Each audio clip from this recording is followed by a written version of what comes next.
Chapitre 1. Le foyer qui chantait au crépuscule. Tout a commencé, comme la plupart des choses dans le village de Willowbrook, par quelque chose d'assez ordinaire. Madame Amelia Pendlebury, une veuve au caractère vif et à l'ambition sociale marquée, animait la cérémonie annuelle The Hearth and Hymn, une tradition propre à Willowbrook qui consistait à réciter des hymnes autour de l'âtre de son salon, suivis de scones, de crème au citron et de discussions animées sur les roses qui avaient résisté aux pluies printanières et celles qui avaient succombé. L'âtre en question n'était pas n'importe lequel, remarquez.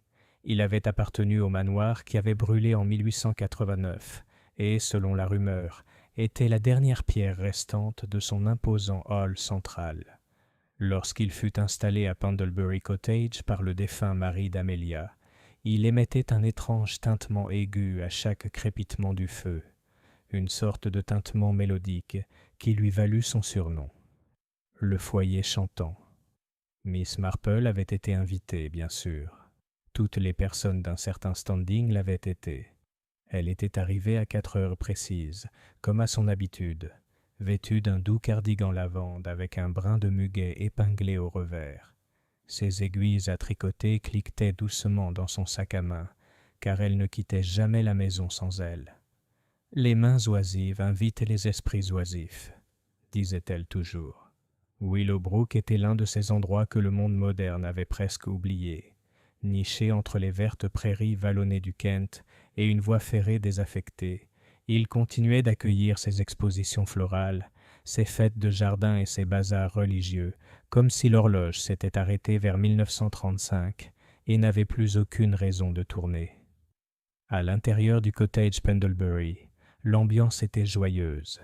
Un feu crépitait dans l'âtre, chantant sa mélodie particulière.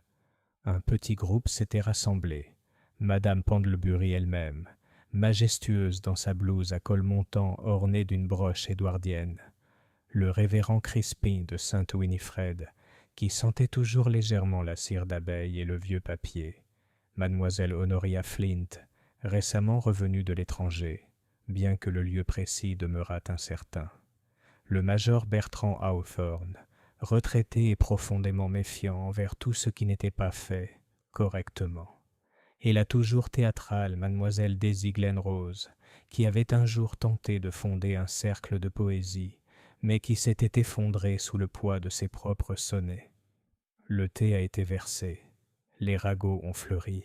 « Vous savez, » dit madame Pendlebury avec le plaisir réservé aux nouvelles vraiment catastrophiques, « le jeune Colin Hartnell a encore été vu à vélo à Rose Hill tard dans la nuit, et sans son manteau. » Une série de haussements de sourcils suivirent. Rose Hill n'était qu'à 5 kilomètres, mais y aller après la tombée de la nuit suggérait quelque chose. Miss Marple remuait doucement son thé, les yeux rivés sur le feu. Le foyer sonna. Une fois, 2 fois. Et j'ai entendu dire, se pencha Miss Glenrose comme pour raconter un conte de fées, que la nouvelle gouvernante de The Old Grange n'est pas mariée. Imaginez, vivre dans une grande maison, seule avec un homme, pas de bague, pas de frère. Cela a été accueilli par des murmures scandalisés, et un ou deux « Eh bien, je n'ai jamais ». La conversation aurait pu rester dans cette sphère confortablement réservée au jugement si la porte ne s'était pas ouverte avec un bruit des plus inconvenants. L'agent Peter Sims se tenait là, jeune et les joues roses, son casque de travers. « Désolé de vous interrompre, madame Pendlebury, » dit-il en jetant un regard gêné aux invités. « Mais il y a eu... Eh bien, je pense que vous feriez mieux de l'entendre. »« Allez, mon gars, » aboya le major Hawthorne. « On n'est pas en porcelaine. Il y a eu un décès, » dit Sims d'une voix tendue, « à la vieille grange. » Un silence s'abattit sur la pièce comme si un rideau était tombé.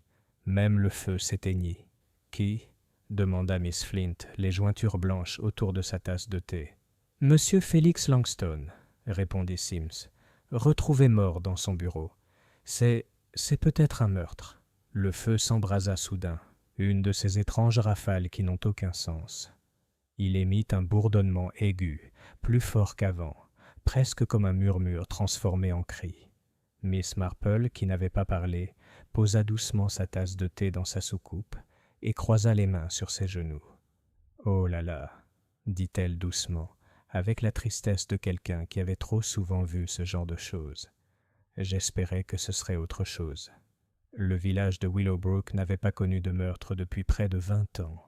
Pas un meurtre sérieux, en tout cas. Quelques morts suspectes, peut-être. Un jardinier qui avait mangé les mauvais champignons. Un notaire qui avait glissé trop facilement dans un escalier, mais rien qui n'exigeât qu'on le dise. Meurtre-être parlait à voix haute, sans gêne. Le soir, tout Willowbrook était en effervescence. La vieille grange, un manoir encombré de lierre, niché à l'orée des bois, avait toujours suscité une curiosité malsaine. Félix Longstone l'avait acheté 4 ans auparavant. Il était éditeur, disait-il, mais on voyait rarement arriver un colis ou une épreuve à la poste du village. Des rumeurs circulaient selon lesquelles il avait travaillé dans les services secrets étrangers, ou peut-être dans un domaine littéraire controversé. Il était charmant, certes, mais distant. Le genre d'homme qui s'enquiert de votre santé sans jamais attendre votre réponse. Il était mort. On le retrouva affalé sur son bureau, la main enroulée autour d'un stylo-plume, l'encre coulant comme du sang sur une page. La gouvernante, mademoiselle Clary Miles, l'avait découvert ce matin-là en lui apportant son thé. Les fenêtres étaient là fermées, la porte verrouillée de l'intérieur. Aucun signe d'effraction. Un accident vasculaire cérébral, avait d'abord dit le médecin, mais l'ecchymose sur le côté de sa tempe en disait long. Son expression aussi, contorsionnée, effrayée, comme s'il avait vu quelque chose de terriblement anormal et de terriblement familier dans son dernier instant. Les villageois avaient déjà choisi leur théorie. Madame Pendlebury penchait pour un crime passionnel. Mademoiselle Glenrose était convaincue qu'il s'agissait de l'œuvre de contrebandiers. Le révérend Crispin marmonna quelque chose à propos d'un jugement divin. Seule Miss Marple semblait immobile, silencieuse, écoutant avec ses yeux autant qu'avec ses oreilles. Plus tard dans la soirée, elle s'assit près du feu, dans son petit salon de Church Lane, son tricot posé sur ses genoux. L'âtre ne chantait pas. Il sifflait comme une vieille bouilloire et dégageait une chaleur sèche. Elle fixait les flammes comme si elle cherchait quelque chose qu'elle n'avait pas encore dit. « Une pièce fermée à clé », dit-elle à voix haute. « Un homme effrayé. Et de l'encre sur le tapis du foyer. » Elle s'arrêta. Le feu crépitait. Miss Marple tendit la main vers son tricot, mais ses doigts ne bougèrent pas. Elle se souvenait de quelque chose.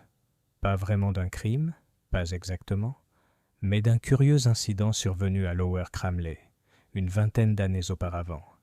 Il s'agissait d'un collectionneur de livres rares, d'une jeune fille passionnée de latin et d'un tisonnier égaré. Elle fronça légèrement les sourcils, parce qu'elle avait remarqué quelque chose cet après-midi, quelque chose que personne d'autre n'avait, un indice qui avait retenti juste assez doucement pour passer inaperçu pour la plupart, sauf peut-être pour une certaine vieille dame qui croyait que les plus petits détails révélaient souvent les plus grandes vérités. Et le foyer de Pendlebury Cottage avait chanté. Oui, il avait effectivement chanté, juste après l'annonce de la nouvelle. Miss Marple tendit la main vers son châle. Demain, elle rendrait visite à The Old Grange et commençait à écouter correctement. Chapitre 2. Une mort parmi les premières jonquilles. C'était une matinée lumineuse et fraîche lorsque Miss Marple s'engagea sur le chemin pavé qui menait de son cottage à la lisière de Willowbrook.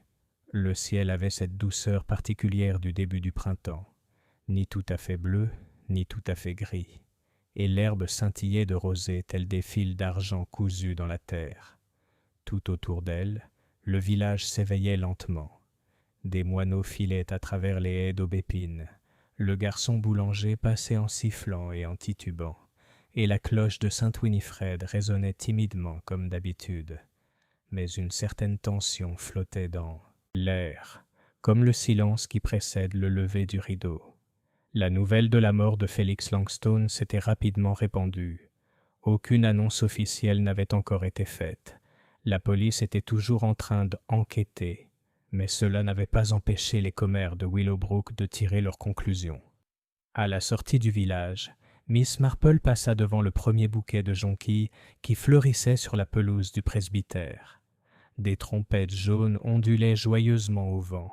« La vie continue », pensa-t-elle, « même là où la mort est passée. » La vieille grange se dressait au sommet d'une petite colline, à moitié dissimulée derrière un rideau de hêtres centenaires. Un chemin sinueux menait à son porche en pierre, flanqué d'urnes en forme de lion remplies de lierre mort de l'année précédente. La maison provoquait toujours chez Miss Marple un léger malaise, non pas à cause d'un sinistre apparent, mais à cause de son caractère secret. Des rideaux aux fenêtres jour et nuit, un portail qui grinçait, même huilé, et Félix Langstone lui-même, un homme qui souriait souvent, mais ne riait jamais. Elle fut accueillie à la porte par une jeune femme aux yeux rouges vêtue d'un cardigan marron et d'un tablier. Clary Miles, la gouvernante. « Oh, Miss Marple !» souffla la fille. « C'est affreux. Il est vraiment parti, n'est-ce pas ?» Miss Marple lui tapota doucement le bras. « Je suis vraiment désolée, ma chère. Je pensais peut-être vous apporter du thé plus tard. Mais pour l'instant, eh bien, j'espérais que quelqu'un pourrait répondre à quelques questions pour la tranquillité d'esprit d'une vieille dame. » Clary hésita un instant avant de s'écarter. L'air à l'intérieur de la vieille grange était lourd, confiné, pas vraiment moisi, plutôt comme dans une pièce laissée trop longtemps sans être touchée. Miss Marple sentait l'encaustique, la lavande et autre chose, légèrement métallique, comme de l'encre séchée ou de vieilles pièces de monnaie. Ils traversèrent le couloir et entrèrent dans le bureau. Les rideaux étaient tirés, et la lumière du soleil se répandait sur la pièce en lames dorées. Des livres s'alignaient sur tous les murs, d'imposantes étagères remplies de volumes reliés de cuir, chacun parfaitement à sa place. Un bureau en acajou se dressait au fond, sa surface nettoyée, même si une petite trace d'encre subsistait dans un coin, essuyée à la hâte, mais pas tout à fait disparue. Miss Marple s'approcha. « C'est là qu'il était, » murmura Clary en pointant du doigt, affalé comme s'il dormait. Mais ses yeux... Elle s'est détournée. Miss Marple examina le bureau avec l'attention minutieuse d'une tricoteuse. Un petit encrier en porcelaine trônait soigneusement dans un coin, son couvercle légèrement entr'ouvert. Il n'y avait plus de papier sur le bureau, seulement le buvard. Et autre chose, un petit carré de tissu brûlé sur le tapis près de l'âtre. Elle s'est accroupie. Le foyer, la même pierre sombre qu'à Pendlebury Cottage, le fameux foyer chantant. Aucun feu n'avait été allumé depuis la veille, mais une légère odeur de papier brûlé persistait. Miss Marple toucha doucement le bord de la plaque brûlée. « Pas par hasard, » pensa-t-elle, sauf si l'on y laissait souvent tomber des notes allumées près de ses pantoufles. « Quelqu'un a-t-il pris quelque chose dans le foyer ?» demanda-t-elle en se redressant. Clary secoua la tête. « Je ne pense pas, mademoiselle. La police était très stricte. Elle nous interdisait de toucher à quoi que ce soit. Mais... » Elle hésita, se mordant la lèvre. « Il y avait une page. Quand je lui ai apporté son thé, juste un bout de papier tout froissé et taché. Je l'ai vu là, près de sa main. Mais quand ils sont revenus plus tard, après avoir emporté le corps, il avait disparu. »« Parti ?» Miss Marple fronça les sourcils. Ils ont dit qu'il était sûrement en train d'écrire quand c'est arrivé, qu'il avait peut-être fait tomber le papier du bureau en tombant. Mais je me souviens avoir vu un nom. Un nom ? Clary semblait effrayée, comme si les murs eux-mêmes l'écoutaient. Oui, juste un prénom. Je ne veux pas le prononcer de travers. J'essayais de ne pas la fixer. Même une supposition pourrait aider. Clary murmura. « Je crois qu'il était écrit Diana. » Miss Marple ne réagit pas immédiatement. Elle se contenta de regarder l'âtre puis les étagères, comme si elle introduisait des fils invisibles dans son esprit. « Monsieur Langstone a-t-il reçu des invités récemment ?» demanda-t-elle d'un ton décontracté. « Oh, juste les habituels. Le major Hawthorne est venu la semaine dernière. Il se disputait à propos de quelque chose dans le couloir. Je n'ai rien entendu, juste des voix fortes. Et il y avait aussi une dame, il y a 2 jours. Élégante. Son parfum s'accrochait au rideau après son départ. Connaissez-vous son nom ? Clary secoua la tête. Mais elle avait des gants rouges vifs, comme des baies en hiver. Miss Marple hocha lentement la tête. Merci, ma chère. Vous m'avez été d'une grande aide. Vous avez l'œil très vif. Je remarque juste des choses, murmura Clary. Quand on travaille dans une maison calme, on a l'oreille plus fine qu'on ne le souhaiterait. Lorsque Miss Marple quitta la vieille grange, le village était en effervescence. À la poste, on parla de suicide. À la boulangerie, de poison. Chez le coiffeur, où la chevelure de Madame Tate n'avait pas été aussi volumineuse depuis le couronnement de la reine, c'était un mari jaloux qui avait commis le crime, revenant de l'étranger sous un faux nom. Miss Marple les a tous passés sans commentaire. À la porte du presbytère, elle trouva le révérend Crispin penché sur un parterre de fleurs, plantant des tulipes précoces, avec plus de ferveur que de foi. « Miss Marple !» cria-t-il en essuyant ses mains sur sa soutane. « Terrible affaire, tout simplement terrible. Je pensais que Langstone était, disons, un peu froid, mais certainement pas du genre à finir en meurtre. »« Tu penses que c'était un meurtre alors ?» demanda-t-elle en regardant ses mains. « Oh, eh bien, l'agent a dit que ça ressemblait à une chute au début, mais le coroner n'était pas d'accord. Un traumatisme contondant, je crois. Il y a une trace de la marque derrière l'oreille. » Miss Marple hocha la tête. Un endroit surprenant pour un homme que de tomber sur son propre foyer, n'est-ce pas ? Le vicaire cligna des yeux. « Et que pensez-vous du nom Diana ?» continua-t-elle très doucement. Crispin fronça les sourcils. « Diana ? On n'a pas de Diana au village, n'est-ce pas ? Oh, attendez, il y avait Diana Fleming. Elle vivait à Marlécombe. Elle avait épousé un marchand. Une femme horrible. Elle portait toujours trop de rouge à lèvres. Avait-elle un lien avec M. Langstone ? Je crois qu'ils ont siégé au conseil d'administration d'une association caritative à Ashford. Elle est partie assez brutalement, si je me souviens bien. Il y a eu une rumeur d'incident, mais rien n'a été prouvé. » Miss Marple sourit légèrement. « Merci, révérend. Les tulipes sont des fleurs porteuses d'espoir, n'est-ce pas ? Elles reviennent, quoi qu'il arrive au sol. » Cette nuit-là, dans le calme de son salon, Miss Marple était assise avec un cahier ouvert devant elle. Elle n'avait écrit que 3 lignes. « Félix Langstone, retrouvé mort, probablement assassiné. Foyer brûlé, papier manquant. Diana, qui ?» Ses yeux se posèrent sur le feu, qui brûlait faiblement. Il crépitait doucement, réconfortant. Il y avait quelque chose d'anormal dans la mort de Félix Langstone, quelque chose de trop propre, de trop arrangé. Le foyer avait chanté dès l'annonce de la nouvelle, comme pour clore un chapitre. Et pourtant Miss Marple le savait, ce n'était que le début. Chapitre 3. Gants rouges et noms non prononcés. Le lendemain matin, un vent frais souffla sur Willowbrook, une de ces brises vives et pragmatiques qui semblaient la balayer les bavardages inutiles pour ne laisser que l'essentiel. Mais dans un village comme Willowbrook, les bavardages n'étaient jamais aussi faciles à ignorer. Ils se retiraient simplement dans les coins et les salons, réapparaissant dans les tasses de thé et les cercles de couture avec une vigueur renouvelée. Miss Marple était assise à sa table de petit déjeuner avec un œuf à la coque soigneusement tranché, un pot de miel des ruches de Madame Atkins et un exemplaire du chronique de Willowbrook, qui n'avait rien rapporté d'intéressant depuis le malheureux incident avec le paon échappé du vicaire l'été précédent. Mais aujourd'hui, c'était là, en caractère gras mais prudent. Tragédie. À la vieille grange. Un homme local.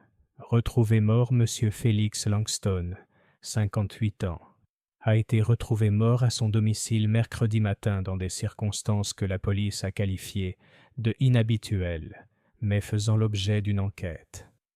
Personnalité bien connue du monde de l'édition et résidant à Willowbrook depuis 4 ans, Monsieur Langstone a été vu pour la dernière fois dimanche lors du rassemblement mensuel de la Garden Society à Pendlebury Cottage.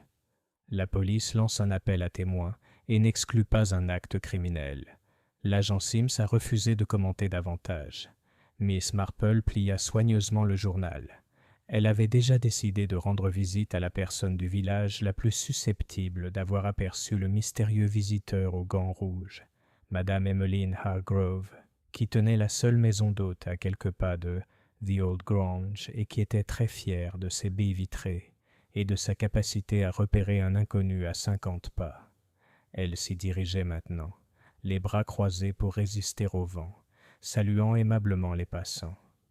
En passant devant la boulangerie, elle aperçut Daisy Glenrose pressant théâtralement un mouchoir en dentelle contre sa tempe, tout en racontant quelque chose à un monsieur Arkwright fasciné. Miss Marple ne ralentit pas le pas. Le spectacle continuerait, qu'elle regarde ou non. Au sommet de Rose Lane se tenait Maison Hargrove, une demeure géorgienne soignée, aux boiseries blanches impeccables et aux dossiers de buis si parfaitement taillés qu'elles ressemblaient à des miches de pin vertes. Madame Hargrove elle-même ouvrit la porte avec son efficacité habituelle. « Oh, Miss Marple, bonjour. J'étais en train d'astiquer le plateau d'argent. Quelle horreur, monsieur Langston, n'est-ce pas? Entrez. J'ai du gâteau aux graines si vous n'avez pas encore pris votre petit déjeuner. » « Je ne dis jamais non au gâteau aux graines, » répondit chaleureusement Miss Marple en entrant. Le salon sentait le cirage au citron et la lavande séchée. Une théière en laiton chauffait déjà, et le plateau en argent, vraiment très brillant, attendait. Tandis que Madame Hargrove versait le thé, Mademoiselle Marple dit de sa voix la plus calme et la plus modeste. « Vous avez dû voir pas mal de nouveaux visages cette semaine. Je me demande si quelqu'un est passé mardi après-midi. Peut-être une femme, une personnalité à la mode ?» Madame Hargrove haussa un sourcil. « Absolument. Une grande femme à peu près de mon âge, mais habillée comme si elle essayait de revivre sa trentaine. Gants rouges, trop rouges à mon avis. Arrivée en Maurice Minor, je me suis demandé si j'avais des chambres. Je n'en avais pas.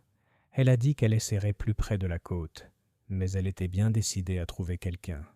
Elle n'a pas donné de nom, seulement Mademoiselle Reine.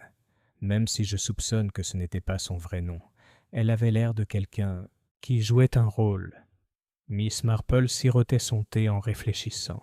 « A-t-elle dit pourquoi elle était à Willowbrook ? » ?»« Oh non, » dit Madame Hargrove en ajustant un coussin. « Mais elle m'a demandé le chemin de la vieille grange, ça m'a suffi. » « Était-elle seule ? » ?»« Je crois que oui, mais elle n'arrêtait pas de jeter des coups d'œil au siège passager, comme si elle s'attendait à ce que quelqu'un soit là, ou qu'il y ait été.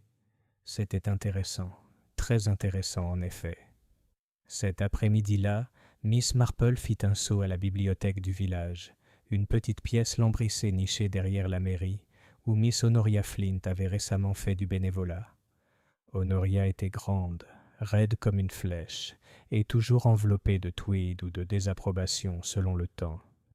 Elle était en train de réorganiser l'étagère « Histoire locale » lorsque Miss Marple entra.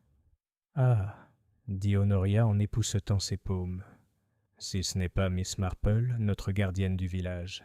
Venue chercher des indices parmi les vieilles monographies ? » ?»« Pas aujourd'hui, » dit Miss Marple avec un doux sourire. « J'espérais que vous pourriez m'aider à me souvenir de quelque chose. Vous avez un tel don pour les visages et les faits. » Flattée, Honoria se redressa.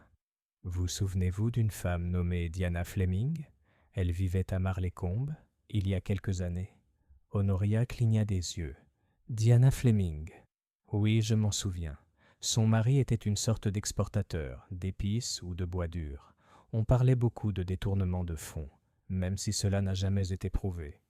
Diana était une de ces femmes terriblement modernes. Elle portait des pantalons à la fête du village et lisait des romans français en public. Est-ce qu'elle a déjà visité Willowbrook ? Une ou deux fois, je crois. Elle a siégé au conseil d'administration de l'Ashford Literary Trust. Langstone en était le président cette année-là. On parlait d'elle pour investir dans sa petite maison d'édition. » Les yeux de Miss Marple pétillèrent. « Est-ce que ça a donné quelque chose ? » ?»« Non. Tout a plutôt mal tourné. Et puis elle a disparu. Elle a pris un bateau à vapeur pour Alger, a-t-on dit. »« Merci, ma chère. Tu as une mémoire merveilleuse. » Honoria eut un petit sourire satisfait, et Miss Marple s'excusa. Au crépuscule, elle avait commencé à voir la forme de quelque chose. Pas la totalité, certes, mais les os sous la peau. Félix Longstone n'était pas seulement un gentleman solitaire passionné de littérature. Il était impliqué dans quelque chose de plus profond, de complexe. Et l'apparition de la femme aux gants rouges, Miss Rayne, le soir même de sa mort, ne pouvait être une coïncidence. Tandis qu'elle était de nouveau assise près de son feu, tricotant sur ses genoux, Miss Marple rejouait chaque détail. Le tapis brûlé du foyer, la feuille de papier manquante, le murmure d'un nom, Diana. On ne brûlait pas des choses sans raison, surtout pas des notes nominatives. Et des gens comme Félix Longstone ne gardaient pas de secret, sauf s'ils avaient quelque chose à perdre. Elle a pris une dernière note dans son livre avant de le poser pour la nuit. Les gants rouges cachent plus que les mains. Le lendemain matin, la poste apprit que la femme qui s'était rendue à Willowbrook avait été retrouvée. Du moins, c'est ce que prétendait la police. Il s'agissait d'une antiquaire nommée Marion Rayne, qui n'avait rien à voir avec la mort de M. Longstone. Elle aurait continué sa route jusqu'à Hastings et passé la nuit au King's Arms Hotel. Miss Marple haussa simplement un sourcil. Les gens mentent souvent, pas toujours méchamment, parfois par peur, parfois par orgueil. Mais les mensonges, aussi soigneusement cousus soient-ils, laissent toujours une trace quelque part. Et Marion Rayne, ou Diana Fleming, ou qui que ce soit d'autre, venait de se rendre vraiment très intéressante. Chapitre 4. Feuilles de thé et argent terni. L'air matinal embaumait les jacinthes et la terre humide, tandis que Miss Marple se dirigeait vers le cercle de bridge du jeudi, chez Madame Violette Dandridge. Les parties de bridge de Violette étaient une tradition locale particulière, apparemment axée sur les cartes, mais en réalité, c'était plutôt un champ de bataille pour les postures sociales et les ragots, à peine dissimulés sous des couches de génoise et de sherry sec. Miss Marple n'aimait pas particulièrement le bridge, et elle ne l'aimait pas non plus. Elle y allait pour la même raison qu'un naturaliste qui observe les oiseaux, étudier leur comportement. La maison de Madame Dandridge, une bâtisse victorienne délabrée aux fenêtres couvertes de lierre et à la cloche en laiton perpétuellement polie, se trouvait en face du monument aux morts. À l'arrivée de Mademoiselle Marple, plusieurs habitués étaient déjà installés. Le major Hawthorne, à la voix tonitruante et à la méfiance perpétuelle envers les influences étrangères. Madame Pendlebury, ajustant ses gants comme pour dissimuler des secrets d'État, et Daisy Glenrose, vêtue d'une robe lavande de deuil spectaculaire, malgré l'absence de deuil officiel pour M. Longstone. « J'espère que ça ne te dérange pas, Jane, » dit Violette avec un sourire pincé. « Mais nous avons dû nous contenter de 3 tables aujourd'hui. Madame Caulfield a un léger lumbago. » « Bien sûr que non, » répondit gentiment Miss Marple en prenant place près de la fenêtre. Les cartes furent de mélangées, le thé servi, et lorsque la deuxième main fut jouée, les ragots coulaient plus librement que la crème. « C'est vraiment dommage, » murmura Madame Pendlebury dans un murmure destiné à porter. Félix Longstone était un homme raffiné, mystérieux certes, mais on ne s'attend pas à ce que de tels hommes finissent assassinés par... Oh, je ne sais pas. Un criminel itinérant. Miss Marple tapota doucement ses cartes ensemble. « Je me demande si c'était si inattendu, » dit-elle sans lever les yeux. 3 têtes se tournèrent dans sa direction. « Que voulez-vous dire, Miss Marple ?»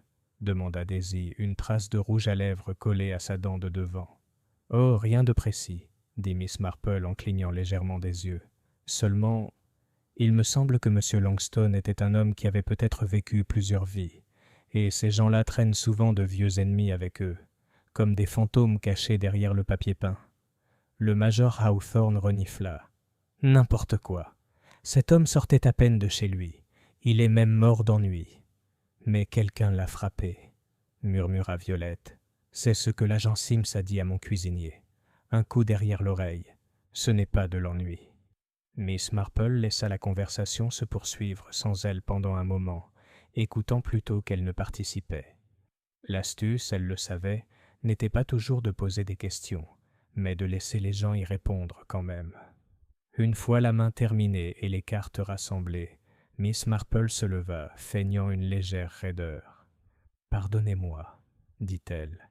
Cela vous dérangerait-il terriblement que je prenne mon thé au salon? La lumière y est meilleure pour tricoter, et mes yeux ne sont plus ce qu'ils étaient. » Personne n'a protesté. Le jeu a repris à 3. Dans le salon, Miss Marple posa sa tasse de thé sur une petite table d'appoint en acajou et attrapa son sac à tricot, mais pas avant d'avoir laissé ses yeux errer sur les objets disposés le long de la cheminée et du buffet. Madame Dandridge, bien qu'apparemment soignée, avait la curieuse habitude de collectionner des objets hors d'usage. Une horloge en argent ouvragée qui s'était arrêtée en 1927, un baromètre indiquant « orageux », quel que soit le temps, et une pince à sucre en argent si ternie qu'elle ressemblait à de l'étain. Cette pince attira l'attention de mademoiselle Marple, non pas à cause de son état de délabrement, mais à cause de ce qu'elle représentait.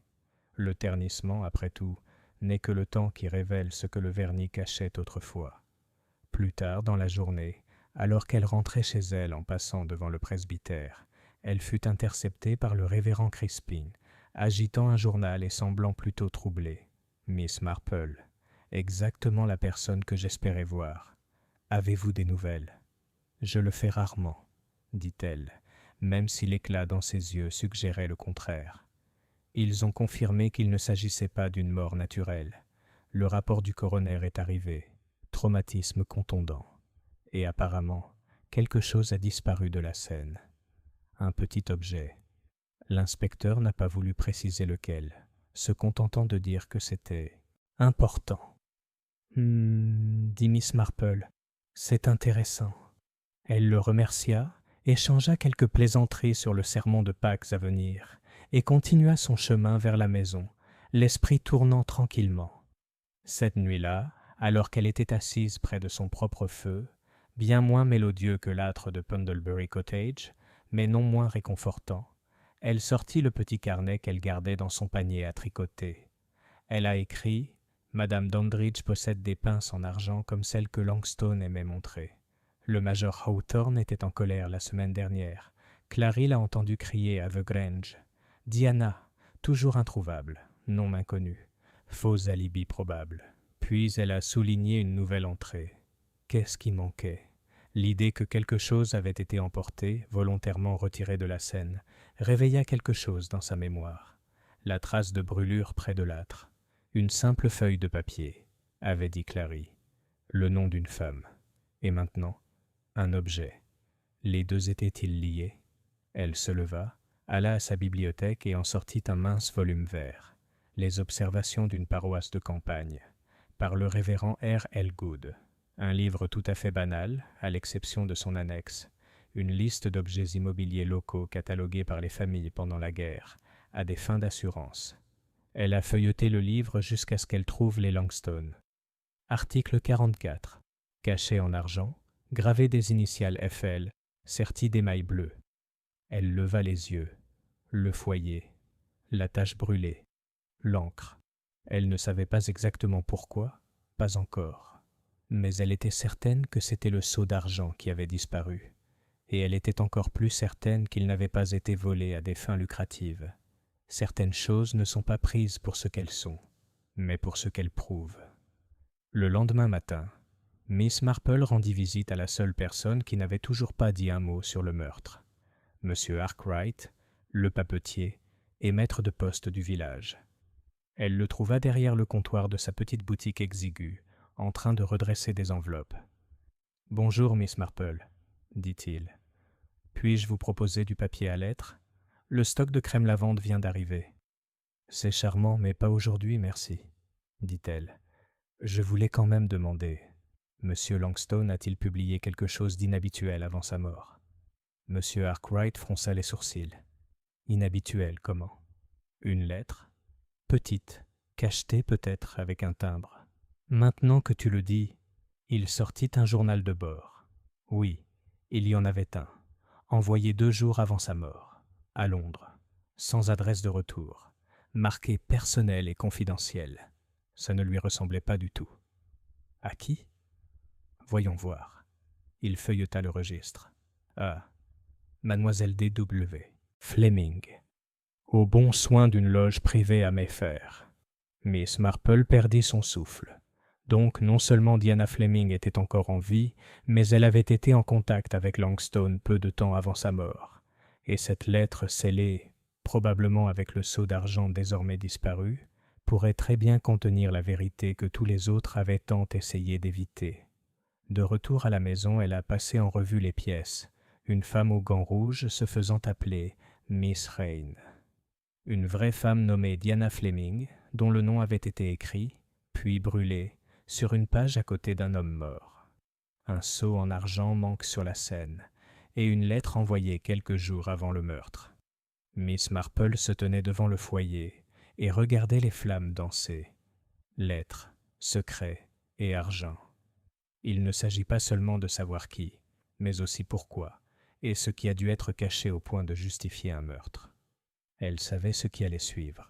Il était temps de rendre visite à la personne que tout le monde avait oubliée dans toute cette excitation. Quelqu'un qui connaissait Diana Fleming et Felix Langstone bien avant qu'ils ne viennent à Willowbrook.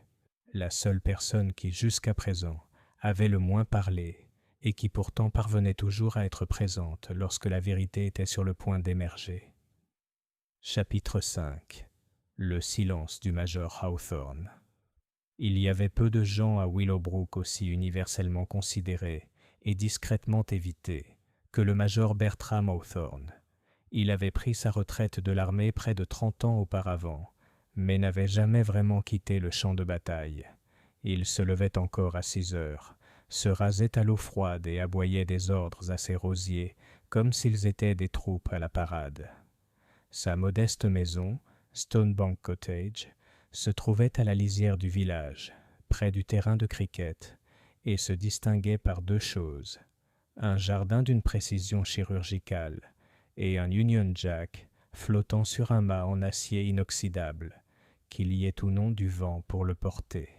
Miss Marple s'approcha de la maison en milieu de matinée avec son décorum habituel.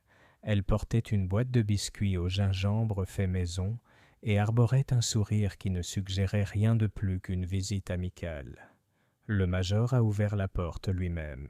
« Mademoiselle Marple, dit-il, surpris mais pas hostile, vous m'avez surpris entre deux rations. Voulez-vous entrer ? » « C'est très gentil à vous, » dit Miss Marple en franchissant le seuil. « Je ne vous retiendrai pas longtemps. J'ai juste pensé que vous apprécieriez un ou deux biscuits. C'est la recette de ma nièce. Et j'admire beaucoup vos iris bien rangés. » Hawthorne gonfla légèrement la poitrine. « Ah oui, le secret c'est la farine d'os et la discipline d'une taille régulière. » Ils s'installèrent dans le salon, un espace sobrement décoré qui sentait vaguement l'huile de lin et les vieilles médailles. Chaque chose était à sa place, des bottes cirées et alignées près du porte-parapluie, des livres empilés par ordre alphabétique, un vieux globe terrestre posé sur une table en noyer, comme s'il attendait encore d'être lancé vers l'aventure. Miss Marple s'assit doucement sur le bord d'un fauteuil en cuir, tandis que le major versait le thé avec une précision militaire. « Je suppose que vous êtes venu pour Langstone, » dit-il finalement avec un grognement. « Tout le monde l'est aussi. On dirait que tout le village s'est transformé en détectives amateurs du jour au lendemain. » Miss Marple sourit doucement. « Oh, vous me connaissez, major. Je trouve le caractère humain plus fascinant que n'importe quelle énigme. Mais j'avoue que je suis troublé. À propos de quoi ? À propos de l'idée que M. Langstone soit mort de colère ou de peur, et que nous ne sachions toujours pas pourquoi. » Le major Hawthorne se raidit. Sa mâchoire se crispa sous sa moustache grise. « Langstone était un homme complexe, » dit-il finalement. « Trop intelligent pour son propre bien. Il avait des secrets. Nous en avons tous, bien sûr, mais les siens étaient tranchants. Vous le connaissiez avant Willowbrook, n'est-ce pas ? » demanda doucement Miss Marple. Les yeux du major clignotèrent. « Non, dit-il trop vite. Non seulement du comité littéraire et de quelques collectes de fonds. On n'était pas proches. » Miss Marple n'a pas insisté. « Pas directement. Mais vous lui avez rendu visite la semaine avant sa mort. » La tasse du major claqua contre sa soucoupe. « Oui, ce n'est pas un secret. Je suis allé régler une petite affaire. De la finance? Non, d'intégrité. Il marqua une pause. Miss Marple attendait. Je n'en suis pas fier, poursuivit-il. Mais pendant la guerre, j'ai investi dans une maison d'édition à Londres. Des petits boulots. Langstone était l'un des associés. J'ai appris plus tard que certains comptes avaient été falsifiés. Rien d'illégal, juste de l'arithmétique créative. Mais j'avais l'impression d'avoir été exploité. Quand j'ai appris qu'il avait déménagé ici, je lui ai rendu visite. Je pensais obtenir une explication valable, voire des excuses. As-tu? Non. Il se frotta l'arête du nez. Il m'a repoussé. Il a dit que c'était de l'histoire ancienne, le brouillard de la guerre et tout ça. Il m'a offert un verre de Porto et m'a conseillé de laisser dormir le chat. Et toi? Le major fixait le feu. Honnêtement, je ne sais pas. Je suis parti plus en colère qu'à mon arrivée. J'ai peut-être dit quelque chose de dur, de regrettable. Mais rien qui puisse mener à ça. Miss Marple réfléchit un instant en silence. Puis elle se pencha légèrement en avant. « Pardonnez-moi, Major, mais avez-vous remarqué quelque chose d'inhabituel ce jour-là? Peut-être un visiteur, ou quelque chose qu'il a dit qui vous a semblé étrange ?» Le Major hésita. « Il y avait quelque chose, » dit-il lentement. « Une odeur dans la maison. Un parfum fort, trop fort pour Langstone, qui était par ailleurs très exigeant. Le genre de parfum qu'une femme porte quand elle veut qu'on se souvienne d'elle. » Miss Marple pencha la tête. A-t-il mentionné quelqu'un par son nom? Non. Mais il avait une enveloppe sur son bureau, scellée avec un timbre argenté. Je m'en souviens parce que c'était inhabituel, démodé. Une sorte de monogramme. FL, je crois. Vous souvenez-vous du nom sur l'enveloppe? Le major fronça les sourcils, pensif. Je n'ai eu qu'un aperçu. Fleming, je crois. Mademoiselle D.W. Fleming. Un nom étrange. Ça ne me disait rien à l'époque. Miss Marple sourit doucement, mais son esprit s'éloignait déjà bien au-delà du salon. En quittant Stonebank Cottage, la brise printanière caressa son écharpe et le chant lointain des oiseaux emplit le chemin. La conversation ne lui avait apporté aucune preuve définitive, mais Miss Marple ne cherchait jamais une preuve en premier. Elle comprenait que dans les petits villages, la vérité arrive rarement toute nue. Elle se dévoile par bribes, une odeur, une hésitation, un mensonge mal formulé. Elle s'arrêta sur la place du village et s'assit sur le banc sous le vieux hêtre. De là, elle pouvait voir 3 des principaux cottages, celui de Pendlebury, celui de Glenrose et le presbytère, et chacun, pensa-t-elle, contenait un morceau de l'histoire. Elle a sorti son carnet. Ce que nous savons maintenant. Langstone a envoyé une lettre à Diana Fleming, quelques jours avant sa mort. Il l'a scellée avec un cachet monogrammé argenté distinctif, aujourd'hui disparu. Il a reçu une visiteuse, une femme portant des gants rouges, très probablement Diana, bien qu'elle se fasse appeler Miss Rain. Le major Hawthorne avait un grief personnel datant de la guerre, de nature financière. Clary a vu un nom, Diana, sur un papier qui a disparu. Quelque chose a brûlé près du foyer, peut-être cette lettre, ou une autre. Encore inconnue. Qui avait-il dans la lettre? Pourquoi Diana est-elle revenue et que voulait-elle? Qui a pris le sceau? Langstone a-t-il été tué pour le faire taire? Ou pour provoquer quelqu'un d'autre? Les jonquilles ondulaient au vent à côté d'elle. Quelque part, elle le savait, une personne détenait la pièce maîtresse, le véritable mobile. Ni la vengeance, ni l'argent, mais quelque chose de plus délicat et de plus dangereux, la peur d'être démasquée. Elle est rentrée chez elle juste à temps pour recevoir un coup à la porte. C'était Clary Miles. Elle avait l'air pâle, secouée. « Désolée de vous déranger, » dit-elle à bout de souffle, « mais je crois me souvenir de quelque chose d'important. À propos de la nuit où M. Langstone est mort. » Miss Marple lui fit signe d'entrer, le cœur légèrement serré. « Qu'est-ce qu'il y a, mon enfant ?» Clary tâtonna dans ses gants. « C'est le feu, le foyer chantant. Je l'ai allumé ce soir-là, à la demande de M. Langstone. Il a dit qu'il attendait du monde. Il voulait qu'il fasse chaud. » Miss Marple fronça les sourcils. « Mais vous avez dit qu'il était seul. C'est justement ça, murmura Clary. Il l'était, du moins quand je suis parti. Mais en revenant le matin, j'ai remarqué quelque chose. Elle sortit quelque chose de sa poche, un petit mouchoir en dentelle, taché de suie sur le bord. J'ai trouvé ça à moitié caché sous le tapis. Je n'ai rien dit pour ne pas être blâmé. Mais il y a une initiale brodée dans un coin. Je ne l'avais vue qu'aujourd'hui. Elle le lui tendit. Miss Marple le retourna dans sa paume. Un air rouge délicat. Chapitre 6. La dame à l'initiale rouge. Le mouchoir reposait entre les doigts de Miss Marple tel un indice de conte de fées, délicat, brodé et chargé d'une signification inexprimée. La lettre dense, un fil rouge profond enroulé comme un secret, cousu par quelqu'un qui avait autrefois voulu être connu et qui maintenant désespère de ne pas être trouvé. Clary Miles était assise en face d'elle, les mains croisées sur ses genoux. Son regard se porta vers la cheminée, éteinte mais encore légèrement chaude après le thé du matin. Dehors, le vent frappait doucement les fenêtres, comme s'il était lui aussi curieux de savoir ce qui allait suivre. « Quelqu'un d'autre t'a vu le trouver ?»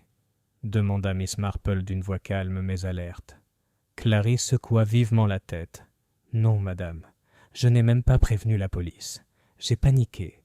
J'ai pensé que si je disais que j'avais été près du corps à nouveau, il pourrait, » elle hésita honteuse, « penser que j'ai pris quelque chose. » Miss Marple hocha légèrement la tête. « Tu as bien fait de venir me voir, ma chère. J'aurais préféré que tu n'attendes pas. Mais bon, mieux vaut tard que jamais. » Elle examina de nouveau le mouchoir. La broderie était belle, mais pas récente. La bordure en dentelle était légèrement jaunie, lavée à la main à maintes reprises. Elle avait l'odeur d'un objet ancien mais bien entretenu, comme un souvenir.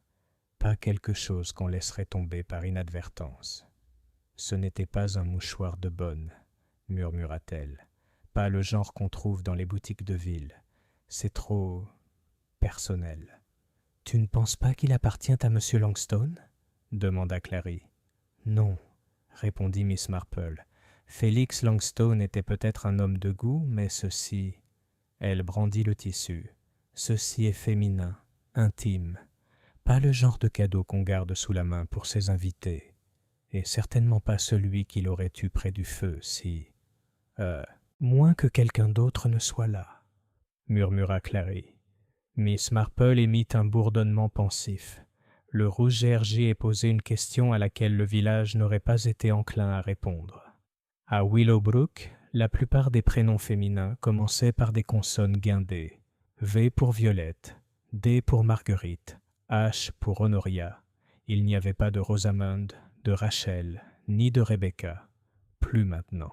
Mais il y en avait eu un, autrefois. Miss Marple s'en souvenait, comme elle se souvenait de tout. Ruth Randall. Pas l'écrivain célèbre, bien sûr, mais une femme qui avait grandi à Willowbrook des décennies plus tôt et qui l'avait quittée sous un nuage de scandale. Fille de l'organiste, elle était intelligente, charmante et terriblement vaniteuse. Elle s'était comportée comme un cygne parmi les canards, et de la vie générale avait laissé plusieurs cœurs brisés dans son sillage, y compris, murmurait-on, un jeune homme qui avait ensuite rejoint le service diplomatique. Personne n'avait entendu parler de Ruth depuis 20 ans, jusqu'à maintenant. Miss Marple se dirigea vers le bureau de poste dans la douce lumière du milieu d'après-midi, une lumière qui donnait au village des allures de photographie d'un autre temps. Elle fit un signe de tête à M. Arkwright, qui parut légèrement surpris de la revoir si tôt. « Bonjour », dit-elle avec un sourire bienveillant. « Je me demandais si vous pouviez m'aider, M. Arkwright. Conservez-vous un registre des colis reçus et envoyés ?» Il parut hésitant. « Dans la limite du raisonnable, Miss Marple. L'intimité et tout le reste. »« Bien sûr, acquiesça-t-elle. Mais il me semble qu'il y a quelques mois, il y avait un colis venu d'outre-mer, adressé à une certaine mademoiselle R. Randall, au bon soin du presbytère. Ma mémoire me fait des tours, vous savez, mais j'ai fait un rêve très étrange à ce sujet. » Monsieur Arkwright fronça les sourcils et ouvrit un registre usé. « Eh bien, c'est étrange. Il y avait un colis comme ça, vous avez raison. Il est arrivé en novembre, une petite boîte de Belgique. Je m'en souviens parce que j'en ai parlé au révérend Crispin, mais il m'a dit que personne de ce nom n'avait vécu au presbytère depuis des années. Il a cru que c'était une vieille adresse et il l'a renvoyée. Et personne ne l'a réclamé? Non. Il est arrivé par courrier ordinaire, pas par courrier express. Pas d'adresse de réexpédition non plus. Miss Marple pinça les lèvres. Merci, monsieur Arkwright. Vous m'avez été d'une grande aide. Elle recula au soleil et marqua une pause. La Belgique. Cela lui rappela quelque chose. Langstone y avait travaillé autrefois, un lien avec un bureau étranger, peut-être dans l'édition, peut-être dans un domaine moins public. Et Ruth Randall avait étudié à Bruxelles, si ma mémoire était bonne. Une coïncidence? Peut-être. Mais Miss Marple ne croyait pas aux coïncidences, pas à celles qui ont du sens. Ce soir-là, elle assista à l'office des vêpres, à Saint-Winifred. Non pas par enthousiasme particulier ce jour-là, mais parce qu'elle savait que le vicaire serait là, comme la plupart des habitants du village. C'est dans les instants précédant et suivant la prière, constata-t-elle, que les gens se révélaient souvent au plus profond d'eux-mêmes. Les hymnes résonnaient doucement à travers les vieux murs de pierre. Les notes finales demeuraient avec moi. Le silence s'installa. Tandis que la congrégation sortait, Miss Marple attendait près des fonts baptismaux. Le révérend Crispin s'approcha d'elle avec un léger sourire. « Mademoiselle Marple, un plaisir comme toujours. J'espère que la cérémonie vous a fait du bien. »« C'était charmant, » dit-elle, « mais j'avoue que j'ai une question plus concrète. »« Oh ?» Elle baissa légèrement la voix. « Monsieur Arkwright m'a dit qu'un colis est arrivé ici il y a des mois, adressé à une certaine mademoiselle Ruth Randall. Vous vous en souvenez ?» Il parut perplexe, puis hocha lentement la tête. « Oui, maintenant que tu le dis. Je l'ai trouvé assez étrange. Un simple paquet marron, ficelé à l'ancienne. Pas d'expéditeur. J'ai demandé autour de moi, mais personne ne savait, alors je l'ai renvoyé. »« Tu ne l'as pas ouvert ?»« Certainement pas, » dit-il, légèrement offensé. « Bien sûr que non, » acquiesça Miss Marple. « Mais si vous permettez que je vous pose la question, quel était le lien de Ruth Randall avec le presbytère? Elle n'habitait pas ici, n'est-ce pas? Pas ici, non. Son père, si. Avant mon arrivée, bien sûr. L'ancien vicaire. Elle est née dans la chambre du haut, dit-on. Sa mère est morte d'une grippe, et la fille a été confiée à une tante. Je suppose que quelqu'un pensait encore qu'elle vivait ici. » Miss Marple inclina la tête. « Voilà qui explique tout. Merci. » Le vicaire fit un petit signe de tête déconcerté et se tourna pour saluer un autre paroissien. Mademoiselle Marple resta immobile dans la lumière déclinante du porche de l'église, une main gantée appuyée contre la colonne de pierre. Si le colis venait de Belgique et était adressé à Ruth Randall, qui n'avait pas vécu ici depuis des décennies, et si Félix Langstone avait autrefois travaillé en Belgique et gisait maintenant mort avec un mystérieux mouchoir de femme à moitié enterré près de son foyer, alors le passé s'était tendu vers l'avant avec une main froide et élégante. De retour à la maison, Miss Marple prépara un modeste dîner, soupe, pain, un morceau de fromage, et s'assit près du feu, son tricot à la main. L'écharpe qu'elle avait commencée des semaines auparavant s'étendait maintenant sur ses genoux, comme un ruban de réflexion, enroulé et soigné. Elle a fait une nouvelle entrée dans son carnet, initiale rouge, R.C. Randall. Colis en provenance de Belgique. Langstone y a autrefois été en poste. Pas d'adresse de retour. Ruth Crédit chez non manquant. Et puis, en dessous, qui la cache? Parce que c'était là, réalisa-t-elle, la question. Si Ruth Randall était revenue à Willowbrook ou y était passée, elle l'avait fait discrètement. Personne ne l'avait vue, officiellement. Mais sa présence, ou du moins son ombre, persistait comme un parfum sur une écharpe empruntée. Les pensées de Miss Marple revinrent au mouchoir. Un souvenir, une relique, laissé non par accident, mais peut-être comme un message, ou un appel à l'aide. La question était, était-elle revenue pour régler quelque chose, ou pour faire taire quelqu'un? Le feu crépitait, les flammes s'enroulant autour des bords de la grille comme un secret murmuré uniquement à ceux qui écoutaient suffisamment attentivement. Et Miss Marple, assise avec ses aiguilles à tricoter et son esprit tranquille, écoutait déjà plus attentivement que quiconque à Willowbrook. Chapitre 7. La lettre qui a disparu 2 fois. Le lendemain matin, il pleuvait. Non pas la bruine larmoyante qu'on pourrait attendre d'un paisible village anglais, mais une fine brume persistante qui brouillait les contours et donnait à tout, haies, fenêtres, même aux gens, un aspect légèrement maculé. C'était une pluie de peintre, adoucissant juste assez la réalité pour rendre la vérité plus difficile à discerner. Miss Marple a pris cela comme un signe. Le moment était venu de parler à quelqu'un qui jusqu'ici n'avait pas beaucoup parlé, mais qui en savait probablement beaucoup. L'inspecteur Leach. C'était un homme discret, à la voix grave, passionné par les métaphores liées au cricket, fraîchement transféré d'Eastbourne, et bien trop prompt à croire que les petits villages ne produisaient que des crimes mineurs. Mademoiselle Marple soupçonnait que cette affaire le guérirait de cette croyance, s'il écoutait attentivement. Elle arriva au commissariat, un petit bâtiment en briques niché derrière le marché aux légumes, peu après 21 heures. L'agent Sims l'accueillit en rougissant et avec son habituelle énergie débordante. Mademoiselle Marple. Bonjour. L'inspecteur est dans son bureau, mais il est en plein. Je suis sûr qu'il trouvera le temps, dit-elle doucement, et d'une manière ou d'une autre, il la laissa passer sans protester. L'inspecteur Leach leva les yeux d'une pile de formulaires en entrant.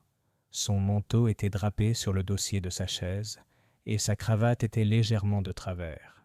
Le bureau sentait le vieux bois, la laine humide et un soupçon de tabac à pipe.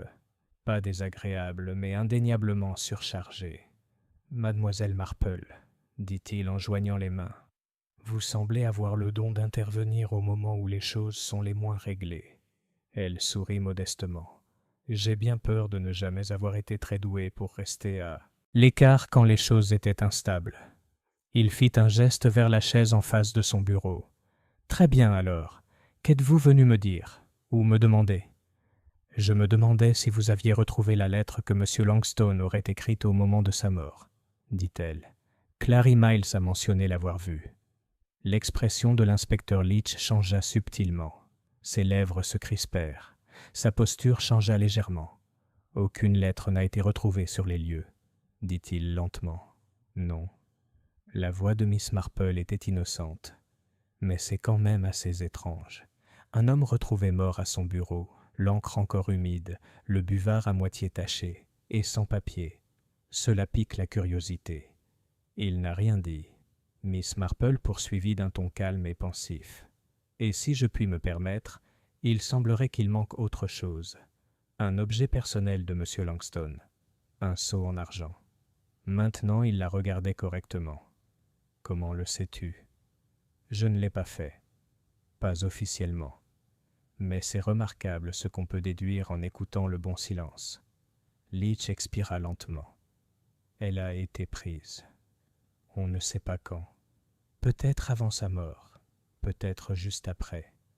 Nous n'avons remarqué son absence qu'après avoir consulté un vieux dossier d'assurance. Nous avons trouvé sa boîte, vide, dans le bureau. Miss Marple hocha la tête. Alors je crois que nous devons supposer que la lettre manquante était scellée avec. Tu penses que la lettre a été envoyée ? Je crois qu'elle a été prise. 2 fois, en fait. Une fois depuis le bureau, une fois depuis la poste. Leach cligna des yeux. Vas-y. Elle se pencha légèrement en avant. J'ai des raisons de croire que M. Langstone a envoyé une lettre à une certaine mademoiselle D.W. Fleming, la même femme dont mademoiselle Miles a aperçu le nom sur la feuille, et celle-là même qui a siégé au conseil d'administration avec M. Langstone. Elle avait été postée 2 jours avant sa mort. Je crois que c'était un avertissement, ou peut-être une menace. Leach réfléchit. Et tu crois que quelqu'un l'a interceptée ? Plus probablement. Quelqu'un est venu la récupérer, et pour récupérer le sceau qui prouvait son origine. Si ce sceau est manquant, toute lettre qui ne l'a pas est facilement désavouée. Mademoiselle Fleming, songea Leach. Ce nom est apparu lors d'une vérification d'antécédents. Diana Winifred Fleming. Vie ou a vécu à l'étranger. Aucun contact récent à notre connaissance. Miss Marple regarda par la fenêtre. La pluie faisait couler de petites rigoles sur la vitre. Je crois qu'elle était à Willowbrook, brièvement, sous le nom de Miss Rain. Elle portait des gants rouges. Elle est venue à la vieille grange juste avant la mort de M. Langstone. Mais est-ce pour le supplier ou pour le faire taire? Je ne le sais pas encore. Leach se rassit en se frottant la mâchoire. Tu peins un sacré tableau. Je ne fais qu'assembler ce que d'autres ont déjà esquissé, dit Miss Marple. Mais j'ai une petite demande. Il arqua un sourcil. Je crois qu'une femme réside, ou se cache, dans les environs. Ruth Randall. Elle a quitté Willowbrook il y a des années, mais elle est peut-être revenue sous de faux prétextes. Je pense que quelqu'un la protège. Et tu penses qu'elle est impliquée? C'est la seule ère à laquelle je pense, dit Miss Marple en brandissant le mouchoir brodé. Trouvé près de l'âtre, à moitié brûlé, après le meurtre. Leach examina le mouchoir, les sourcils froncés. D'accord, dit-il. Nous allons discrètement suivre Ruth Randall. Mais si cette femme est ici et a quelque chose à cacher, je pense qu'elle sera partie demain. Elle ne restera pas si elle pense que le village murmure encore son nom. Miss Marple sourit doucement. C'est précisément pour ça que j'ai l'intention de le murmurer moi-même. À midi, Willowbrook bourdonnait d'une curiosité silencieuse. Miss Marple visita la boutique de fleurs de Madame Glenrose et demanda d'une voix forte si quelqu'un se souvenait de Ruth Randall. Elle s'arrêta près du presbytère, où Madame Dandridge formait les filles de chœur, et remarqua que quelqu'un avait envoyé un colis de Belgique à Ruth. Elle s'arrêta même à la boulangerie, et à portée de voix de 3 des femmes les plus bavardes de la paroisse, demanda si Ruth appréciait encore le gâteau aux amandes. Cela a pris exactement 3 heures. À 3h30, Miss Marple reçut un appel à son cottage. Une voix douce et hésitante au bout du fil. « Mademoiselle Marple, voici Lucy Peterbridge. Vous ne me connaissez pas bien, mais j'aide le révérend Crispin avec les comptes de l'église. Je crois que quelqu'un a séjourné dans la maison du jardinier derrière le presbytère, celle qu'on disait que plus personne n'utilisait. Est-ce que quelqu'un est allé et venu?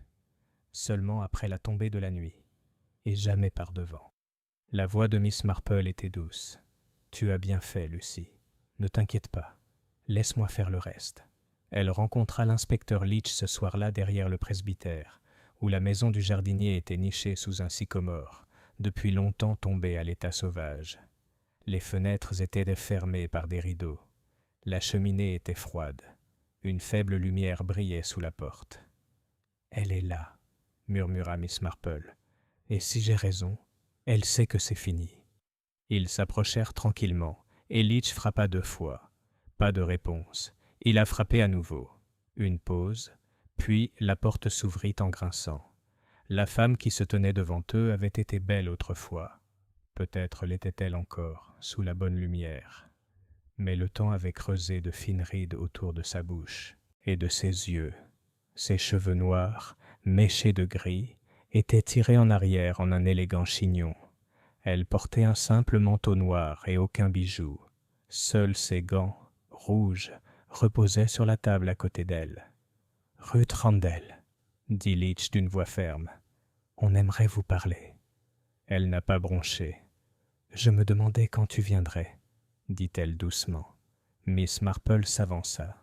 « Tu étais à la vieille grange, la nuit où Félix Langstone est mort. » Ruth hésita puis hocha la tête. « Oui, c'est moi qui l'a fait venir. » « Que voulait-il » Ruth déglutit. Il voulait le pardon et la protection.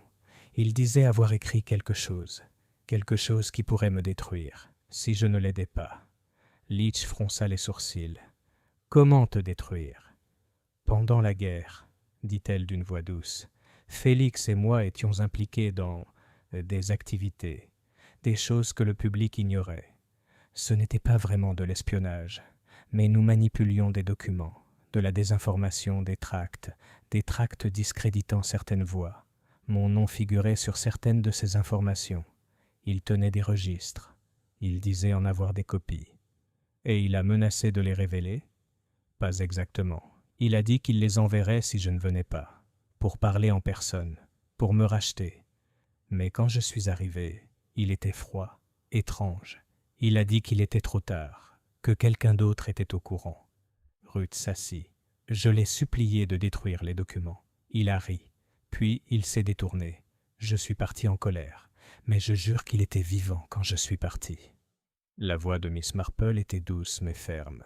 « Avez-vous pris le seau ?» Ruth hésita. « Oui, dit-elle. C'était à moi autrefois. Un cadeau pour lui. Je l'ai repris. C'est tout. » Et la lettre ? Je ne l'ai jamais vue. L'inspecteur Leach jeta un coup d'œil à Miss Marple. « Elle dit peut-être la vérité, » dit Miss Marple. « Mais si elle n'a pas pris la lettre, quelqu'un d'autre l'a fait. » Et cette personne, croyait-elle maintenant, n'était pas Ruth. Le véritable tueur arpentait toujours les ruelles tranquilles de Willowbrook et était passé inaperçu au milieu du brouillard du scandale et des murmures d'un nom. Chapitre 8. Le visiteur au manteau gris. Le lendemain matin, l'aube était sombre et incertaine. Une fine couche de brume s'accrochait aux haies, donnant au village de Willowbrook un aspect fantomatique, à moitié formé, comme s'il n'avait pas encore décidé de s'éveiller. Même le chant des oiseaux était étouffé, le joyeux bavardage habituel réduit à quelques appels et réponses occasionnelles provenant des bois lointains. C'était, songea Miss Marple, une matinée propice au secret. Elle était assise à sa table de petit déjeuner, vêtue d'un châle moelleux, sirotant son thé, un calme paisible gravé sur ses traits. Mais son esprit était en mouvement rapide et silencieux. Elle n'avait dormi que par intermittence, revoyant la voix de Ruth Randall dans ses pensées. Il a dit qu'il était trop tard, que quelqu'un d'autre était au courant. Si c'était vrai, alors Félix Longstone avait parlé, ou écrit, à plusieurs personnes. Et l'une d'elles l'avait réduit au silence avant qu'il ne puisse parler à nouveau. Cela signifiait un motif, et une opportunité, et de la peur. Elle a griffonné une note dans son petit carnet relié en cuir. Ruth Randall, présente sur les lieux, mais rien ne prouve qu'elle y soit restée. Sceau retiré, lettre non lue.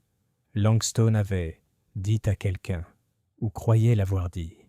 La lettre a disparu, soit envoyée, soit interceptée, soit jamais envoyée. Qui d'autre aurait peur de son contenu? Elle marqua une pause, et si la lettre n'avait jamais quitté Willowbrook, elle posa sa tasse de thé et regarda vers l'allée. La brume commençait à se lever.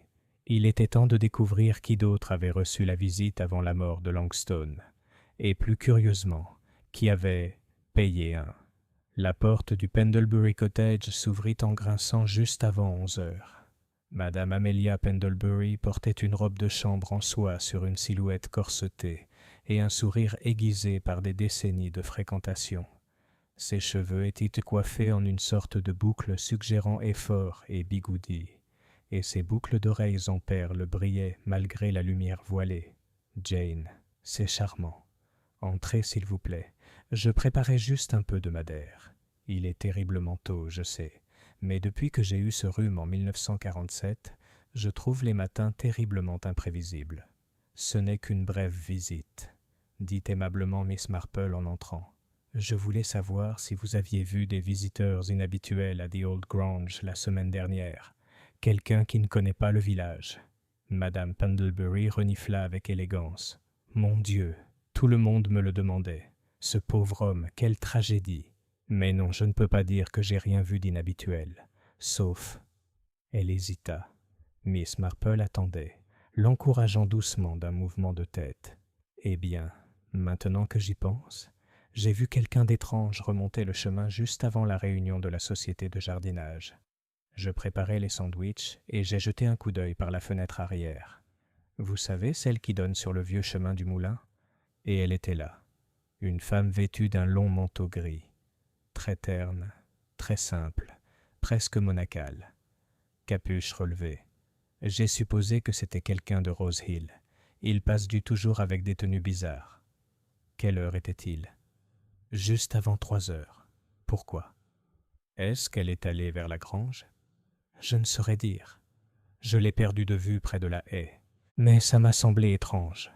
Plus personne ne marche sur ce chemin, trop envahi par la végétation. Miss Marple nota une petite note dans son esprit. Le vieux chemin du moulin serpentait à l'arrière du village, longeant un groupe de cottages tombés en ruine après la guerre. Ce serait un moyen idéal d'approcher la vieille grange sans être vu. « As-tu prévenu la police » a-t-elle demandé. Madame Pendlebury fit un geste de la main. « Mon Dieu, non. Ça ne semblait guère pertinent. De plus, ils n'ont pas posé de questions. Moi pour plus de détails, n'est-ce pas ?» Miss Marple la remercia, accepta un carré de gâteau de Madère par politesse et quitta le cottage, les pensées en ébullition. En début d'après-midi, elle avait rendu visite à 3 autres villageois et essuyé le même démenti. Personne n'avait vu la silhouette au manteau gris. C'était comme si la femme s'était glissée dans le village sans toucher le sol. Mais ensuite, dans la dernière maison d'Oakmere Lane, elle a trouvé l'or. Madame Ivy Troughton, qui gardait une rangée de poules et un flot constant de conversation, était sur son perron arrière en train de réparer une anse de seau cassée lorsqu'elle l'a vue. « Oh oui, Miss Marple, c'était clair comme de l'eau de roche, » dit-elle en époussetant son tablier. Mardi après-midi, vers 2h30, une grande femme, marchant vite, mais pas comme si elle était pressée, plutôt comme si elle ne voulait pas se faire remarquer. Sa cape lui descendait jusqu'aux chevilles. Impossible de voir son visage, cependant. Sa capuche était relevée. « Est-ce qu'elle t'a parlé » ? Non, pas un mot. Elle ne m'a même pas adressé un regard. Mais je vais vous dire une anecdote amusante. Elle a emprunté le chemin et a traversé le bosquet derrière la vieille grange. Peu de gens connaissent ce chemin. Mais tu le fais. Eh bien, j'habite ici depuis assez longtemps pour avoir vu tout le village grandir et retomber, dit Ivy avec un clin d'œil. Ce raccourci n'a pas été utilisé depuis des années, mais il mène directement à la porte arrière de chez Langstone. Ainsi, une femme vêtue de gris s'était approchée de la vieille grange, seule et discrète, l'après-midi même précédant la mort de Langstone. Ruth Randall avait prétendu être arrivée plus tard, en voiture, dans la soirée. Cette visite avait eu lieu plus tôt. Était-ce la même femme ou quelqu'un d'autre complètement? Miss Marple rentra chez elle tandis que les nuages commençaient à s'amonceler, plongeant le village dans l'obscurité. Elle s'assit près du feu, un stylo à la main, et ouvrit son carnet. Possibilité. Ruth Randall a prétendu être arrivée de nuit, a volé le seau, n'a pas réclamé la lettre. La femme au manteau gris arrivait plus tôt. Peut-être séparée, peut-être un complice, ou quelqu'un de Langstone avait contacté et craint. Elle a souligné une phrase. Il a dit que quelqu'un d'autre le savait. Ruth avait prononcé ces mots et elle les avait crus. Elle n'avait pas été menacée par ce que Langstone avait dit, serait de faire, mais par ce qu'il avait déjà fait. La lettre était écrite, le sceau était prêt, mais il n'a jamais été envoyé. Cette nuit-là, Miss Marple rêva du foyer. Pas le sien, mais celui de Pendlebury Cottage. Il crépitait et chantait comme pendant le thé, un léger tintement aigu, mais dans son rêve, il était plus fort, frénétique, et sous la musique résonnait un bruissement, comme si on lui introduisait du papier, morceau par morceau. Elle se réveilla avec le cœur battant plus vite que d'habitude. À la lueur des bougies, elle est retournée à ses notes et a tourné la page vers une page blanche. Et si la lettre avait été écrite et montrée à quelqu'un, que quelqu'un n'est pas venu pour parler, mais pour le récupérer. Ruth est arrivée après, trop tard pour arrêter ce qui était déjà arrivé. Il était temps de revoir Clary Miles. Elle trouva la gouvernante près du cimetière, déposant des fleurs fraîches près de la tombe de sa mère. « Je suis désolée de vous déranger, » dit doucement Miss Marple. Clary leva les yeux, surprise mais pas contrariée. « Ce n'est rien, mademoiselle. J'avais presque fini. Il y a encore une chose que je dois vous demander. Vous avez dit que M. Langstone vous avait demandé de préparer l'âtre la nuit de sa mort. L'a-t-il allumé lui-même ? Non, mademoiselle. Il m'a demandé de l'allumer et je l'ai fait. Juste une petite flamme. Il a dit qu'il avait quelque chose à brûler. Il a dit quoi ? Non. Mais Il tenait un paquet à la main. Quelques pages, peut-être, attachées avec de la ficelle. Il les fixait, comme s'il ne savait pas s'il devait les garder. Miss Marple sentit un frisson malgré son châle. « Et quand tu es revenu ?»« Le feu était faible, » dit Clary. « Il y avait des cendres dans la cheminée. Je les ai balayées sans réfléchir. Je ne savais pas que ça comptait. » Miss Marple ferma les yeux un instant. Il avait-il la brûlée? La lettre. Peut-être même plus d'une. Il avait appelé Ruth, et comme elle n'était pas arrivée à temps, il avait détruit les preuves. Ou peut-être, quelqu'un l'avait-il convaincu de le faire. La femme au manteau gris. Elle n'est pas venue pour discuter, mais pour faire taire les autres. Et puis quelqu'un, peut-être la même personne, est revenu plus tard, après le départ de Ruth, et s'est assuré que Félix Langstone ne puisse plus jamais écrire une autre lettre. Chapitre 9. Cendres et mensonges. C'était le genre de matinée qui ne promettait rien. Le soleil planait derrière d'épais nuages, sans vraiment se lever ni vraiment reculer. Le village de Willowbrook semblait suspendu, comme s'il retenait son souffle, attendant que la vérité éclate ou soit ensevelie à jamais sous des couches de conversation polies. Miss Marple, cependant, n'était pas du genre à attendre passivement que la vérité surgisse d'elle-même. La vérité, avait-elle découvert depuis longtemps, avait besoin d'être cajolée, parfois doucement, parfois avec une aiguille à tricoter. Elle avait passé la majeure partie de la soirée précédente à revoir ses notes, essayant de déterminer ce qui restait caché, non pas par la complexité, mais par la simplicité même de ce que tout le monde avait négligé, les cendres. Tout le monde avait parlé de lettres, de sceaux, de visiteurs et de querelles. Mais personne n'avait vraiment regardé le feu lui-même, le foyer chantant qui avait, littéralement, consumé la vérité. Il était temps de visiter à nouveau The Old Grange.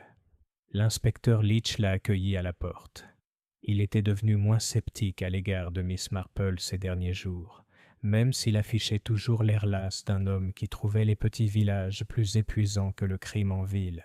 « J'espère que cela ne vous dérange pas, inspecteur, » dit Miss Marple en entrant. « Mais je suis venu voir le bureau une fois de plus. »« Vous cherchez quelque chose de spécifique ?»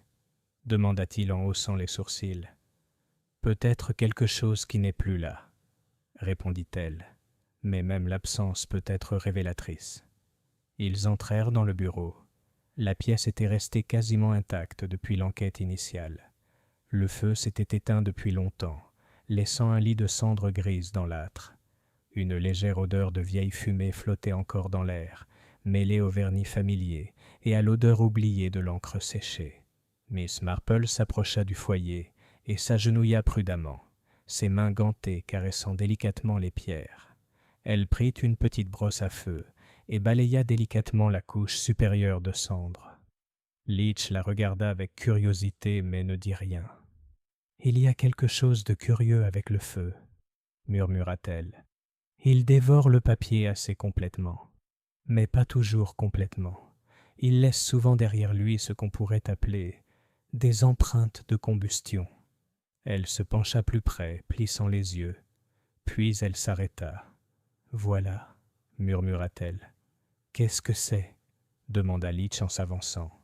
Elle plongea la main dans la cendre et en retira un petit fragment de parchemin carbonisé, pas plus grand qu'un ongle, mais dont un coin était encore partiellement recouvert de cire.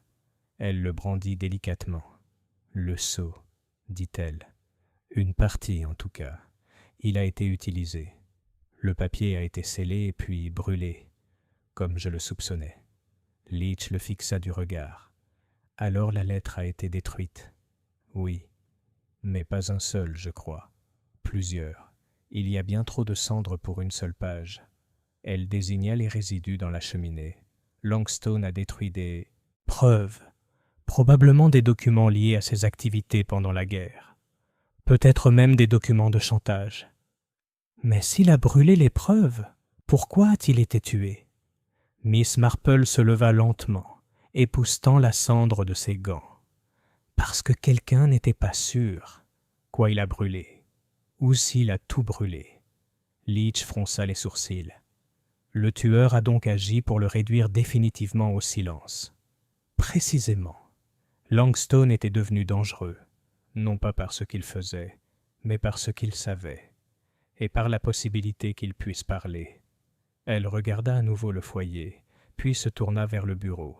« Tu as dit que le seau d'argent manquait. » Leach hocha la tête. « Il n'est toujours pas là. » Miss Marple tapota pensivement le côté du bureau. Et pourtant, il était là. La marque est claire, tamponnée à la cire puis brûlée. Alors, doit-on été utilisé peu de temps avant l'incendie? Elle se tourna vers lui. « Dites-moi, inspecteur, quelqu'un a-t-il vérifié les cendriers ?»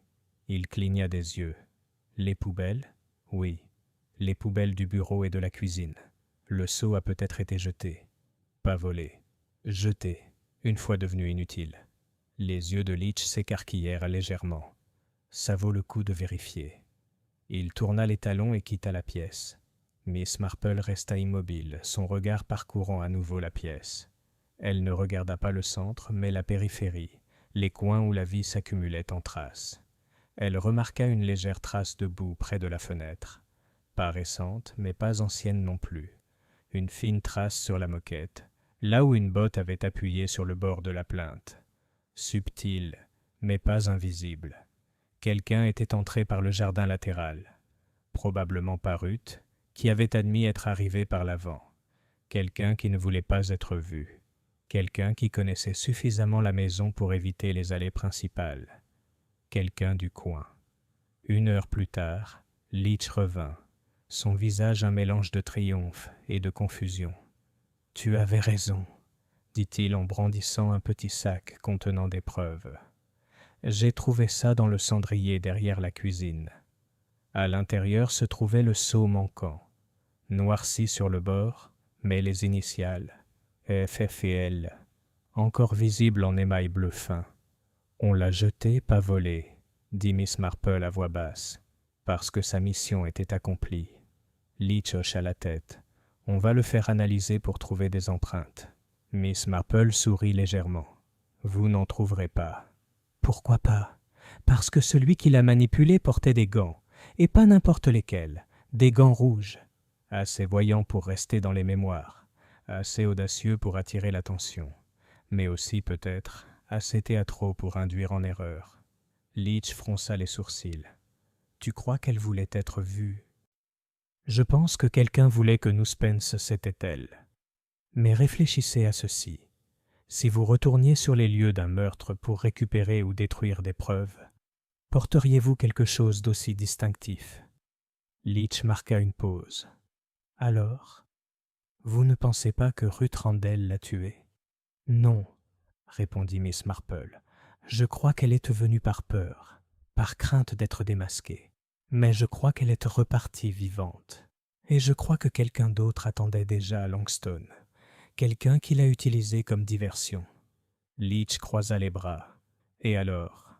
La voix de Miss Marple était calme. « Je crois que la réponse se trouve dans le passé, chez les gens avec qui Langstone a travaillé pendant la guerre.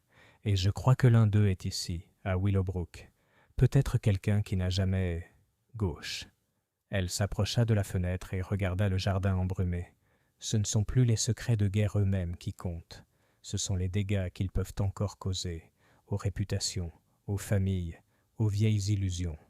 Elle se tourna vers Leach. « Dites-moi, qui risquait de tout perdre si Langstone parlait ?» Leach ouvrit son carnet. 3 noms apparaissaient dans ses dossiers de guerre. Diana Fleming, Ruth Randall et...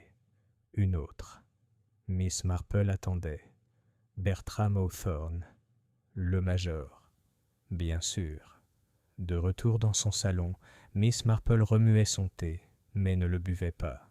Ses mains étaient immobiles. Elle repensa à la voix du major Hawthorne, puissante et cassante, à sa visite à Langstone quelques jours avant le meurtre, à la rancune tenace, à la méconnaissance de leur passé commun. Et maintenant, le seau, utilisé, brûlé, jeté. Elle se souvient de ses propos. « Je suis partie en colère. J'ai peut-être dit quelque chose de dur. Mais la colère, elle le savait, était souvent un masque. C'est la peur qui a poussé les gens à tuer. la peur de voir d'anciennes vérités refaire surface, la peur de la honte, la peur d'être exposé. Et le major Hawthorne avait construit sa vie, sa identité, sur l'honneur. Et si Langstone avait menacé de détruire cela? Et si la lettre n'était pas du tout destinée à Diana ou à Ruth? Et si cela avait été à propos d'Aubépine? Miss Marple prit son carnet et écrivit un seul nom, Bertram Hawthorne. Puis elle ajouta « Pas de gants rouges, des bottes noires, de la boue sur la vitre. Je connaissais l'entrée latérale. Je savais quand Ruth viendrait. Je la laissais distraire. Puis je revenais plus tard. Elle posa le carnet et joignit les mains.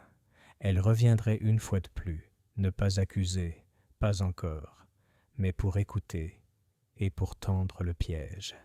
Chapitre 10. Thé au Stonebank Cottage. La pluie avait cessé, mais la terre conservait l'humidité des averses de la semaine précédente. Le ciel était d'un étain meurtri, et les haies étaient des haies basses, retombées par l'humidité. C'est par une matinée grise, incertaine et paisible, que Miss Marple remonta d'un pas assuré l'étroit sentier d'allée menant à Stonebank Cottage. La maison du major Bertram Hawthorne était exactement ce qu'on attendait d'un officier retraité de l'armée britannique. Impeccable, rigoureusement symétrique et totalement inhospitalière. Le jardin de devant était un véritable exercice de discipline. Pas un pétale de travers, pas une mauvaise herbe n'osant percer les massifs. Les rosiers étaient taillés au centimètre près, et même le lierre qui bordait la maison poussait avec une expression de soumission militaire. Miss Marple arriva à la porte d'entrée à 10h30 précise. Ni trop tôt ni trop tard. Le moment idéal pour une visite matinale qui ne nécessitait pas de préavis, mais ne pouvait être considérée comme intrusive. Elle a sonné. Un long silence suivit. Puis le bruit de pas lourds et délibérés retentit. La porte s'ouvrit pour révéler le major Hawthorne dans sa tenue habituelle, un pantalon de flanelle repassé, un gilet en losange et la raideur indéniable de quelqu'un qui s'attendait à être salué dans son propre couloir. « Mademoiselle Marple, » dit-il, surpris mais pas mécontent. « Une visite sitôt après notre dernière conversation ? Entrez, entrez. Seulement si tu es sûr que je ne perturbe pas ta routine, » dit-elle doucement. Il s'écarta. La routine est l'ennemi de la flexibilité. Un soldat doit s'adapter. Elle sourit en entrant. L'intérieur du cottage ressemblait beaucoup à son propriétaire. Bien rangé, froid par endroits, mais non dénué de charme. Les meubles étaient anciens mais cirés, et une légère odeur d'huile de citron flottait sur chaque surface. Sur la cheminée, des photographies encadrées de groupes d'hommes enrégimentés, des médailles soigneusement rangées, et une image solitaire d'un Hawthorne beaucoup plus jeune en uniforme, debout à côté d'un autre homme. Les yeux de Miss Marple s'attardèrent dessus un moment de plus que nécessaire. « C'était à Bruges, en 1944, » dit Hawthorne, remarquant son regard. « Le type à côté de moi était Langstone. »« Vraiment ?» dit-elle d'un ton léger. « Tu as fait, Joe le connaît donc assez bien. » Il fronça légèrement les sourcils. « Nous avons servi brièvement dans la même unité de transmission. Il était avec un service de presse, déguisé. Un agent civil sous mandat militaire. Mais nous n'étions pas amis, pas au sens personnel du terme. Il était déjà fuyant à l'époque. » Miss Marple prit place dans un fauteuil à dossier rigide, près du feu. L'âtre était froid, intouchable. « Je ne savais pas que tu étais à Bruges. Ça a dû être une période compliquée. »« Tout était compliqué en 44, » dit-il vivement en versant le thé avec une précision militaire. On prenait des décisions. Certaines vieillissaient mieux que d'autres.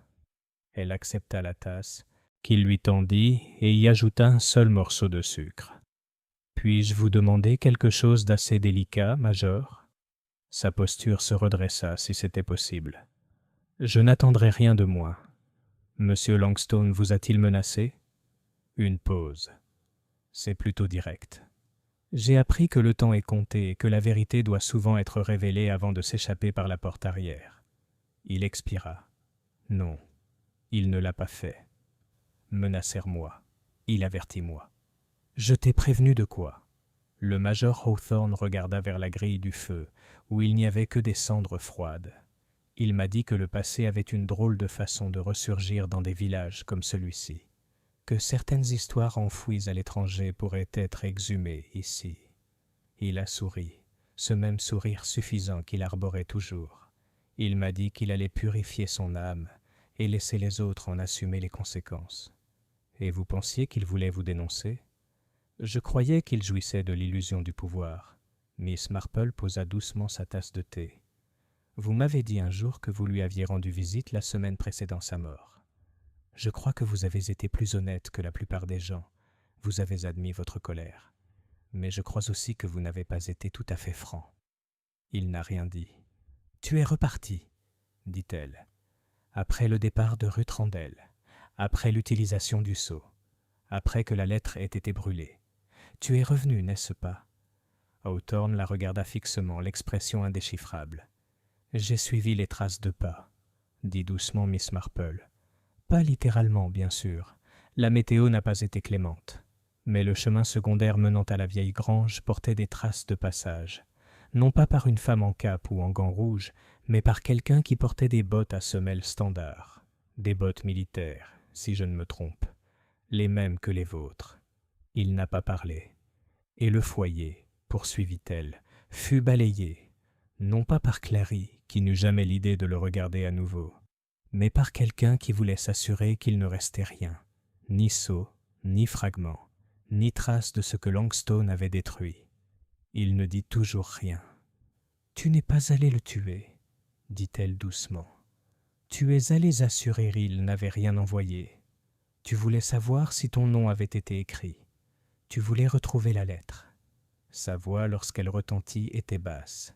« Il s'est moqué de moi. » Miss Marple resta assise, très immobile. Il a dit qu'il avait brûlé les lettres, certes, mais que certaines avaient déjà disparu, que je devais me préparer, que mes jours de gloire, mon petit mythe de l'uniforme, seraient exposés comme un tigre de papier. Et qu'as-tu fait? J'ai perdu mon sang-froid. Je l'avoue volontiers. Je l'ai traité de lâche. Il a ri. Et puis, la mâchoire du major Hawthorne se serra. Je me suis retourné pour partir. Je l'ai fait. Mais il a fait une dernière remarque. Il a dit qu'il était amusant de voir comment des hommes comme moi avaient bâti leur réputation sur des secrets et des uniformes, et avec quelle facilité ils pouvaient être démantelés avec un seul nom. Il regarda Miss Marple. Je ne voulais pas le tuer. Je ne l'ai frappé qu'une fois. Un coup violent, certes, mais ce n'était pas prémédité. C'était avec le tisonnier de la cheminée? Il hocha lentement la tête. Il était encore debout quand je me suis retourné, les yeux écarquillés, puis il a trébuché. Il a heurté le rebord du foyer. Je n'ai pas vérifié s'il respirait. Je suis parti. C'était un lâche, je sais. Miss Marple ne dit rien. Je suis revenu plus tard dans la nuit, après le départ de Ruth.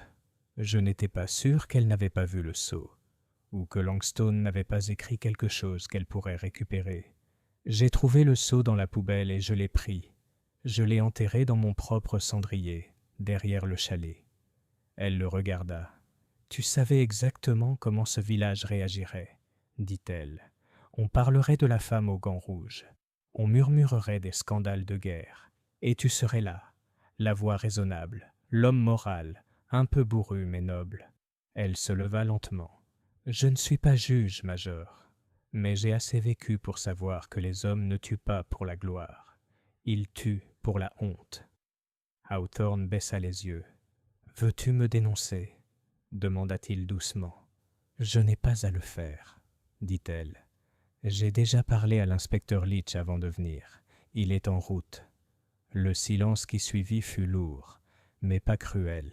« J'imagine, » dit Hawthorne après un moment, « qu'ils vont me pendre pour ça. » Miss Marple secoua tristement la tête. « Non, tu n'es pas le premier à avoir agi par peur, mais tu devras vivre avec ce que tu as fait, et je crois que ce sera une punition suffisante. » Alors qu'elle quittait Stonebank Cottage, Le ciel s'est enfin dégagé. Un rayon de soleil perça la couverture nuageuse, éclairant la verdure du village en contrebas. Les oiseaux étaient revenus, chantant à nouveau, moins fort qu'avant, mais chantant quand même. Le foyer avait maintenant cessé de chanter, mais la vérité avait ressurgi de ses cendres, et pour Miss Marple, c'était suffisant. Chapitre 11. Ce dont les cendres se souviennent. Le village de Willowbrook s'éveilla ce jour-là dans une douce matinée, sans méfiance. Rien dans l'air ne laissait présager une révélation. Le courrier arriva à 8 heures précises, porté par le jeune Arthur Phipps, qui s'était mis à siffler. Que Dieu sauve le roi entre les livraisons. Les bouteilles de lait tintaient lorsqu'on les déposait sur le pas des portes, et les cloches de Saint-Winifred émettaient un seul coup de bec, somnolent. Et pourtant, quelque chose avait changé. Miss Marple, assise comme d'habitude près de sa fenêtre, son tricot sur les genoux et sa deuxième tasse de thé à côté d'elle, observait les subtils signes de trouble s'installer dans le village. À la poste, Ivy Troughton chuchotait à Madame Glenrose, la main gantée à mi-voix, dans une perpétuelle incrédulité. 2 enfants traversèrent la place en courant, mais s'arrêtèrent en atteignant le banc devant la boulangerie, où se tenait maintenant un agent de police, non pas Sims, mais un officier plus grand et plus sérieux. Sa seule présence suffisait à enflammer les imaginations. La nouvelle se répandit rapidement. Le major Hawthorne avait été emmené pour interrogatoire. Volontairement, dit-on d'abord, juste pour aider l'enquête. Mais lorsque l'horloge de l'église sonna 9 heures, la nouvelle était déjà connue. Il avait avoué. Au milieu de la matinée, Miss Marple a reçu la visite de l'inspecteur Leach. Il retira son chapeau tandis qu'elle le conduisait dans son salon et le plaça soigneusement sur la table à côté du plateau à thé. « J'ai pensé qu'il était juste de vous informer, mademoiselle Marple, » dit-il. « Le major Hawthorne a fait une déclaration officielle. Nous en communiquerons les détails à la presse demain. » Elle hocha la tête et lui servit une tasse de thé sans demander son avis. Il l'accepta avec gratitude. « Est-ce que cela restera secret ?» demanda-t-elle. Il expira. « On va essayer. Mais tu sais comment ça se passe. Il est apprécié. Certains le voient même comme un personnage tragique. Certains le feront, acquiesça-t-elle. Mais pas tous. » Leach prit une gorgée de thé et la regarda par-dessus le bord de la tasse. « Ce que je ne comprends toujours pas complètement, c'est pourquoi Langstone aurait brûlé les documents s'il avait voulu dénoncer Hawthorne. Ne les aurait-il pas conservés pour faire pression ?» Miss Marple plaça doucement sa tasse dans la soucoupe. Langstone voulait le pouvoir, certes, mais pas se faire connaître. Il pensait que la peur était plus efficace que l'action. Il a brandi la menace, mais il n'a jamais voulu la mettre à exécution. Pas tout à fait. Je crois qu'il a envoyé 1 ou 2 lettres, a fait allusion à d'autres choses, mais a prévu de détruire l'essentiel du matériel. Il aimait le contrôle, pas les conséquences. Leach fronça les sourcils. Mais alors pourquoi invoquer Ruth Randall ? Le voir faire, dit Miss Marple, le voir brûler les pages, lui montrer, et peut-être aux autres, qu'il pouvait pardonner, et même être noble. Mais tout cela n'était qu'une mise en scène. Une mise en scène qui a très mal tourné. Leach hocha lentement la tête, ses doigts tapotant la tasse. Et la silhouette à la cape grise. « Tu crois toujours que ce n'était pas Ruth ? Elle est arrivée plus tard, en voiture.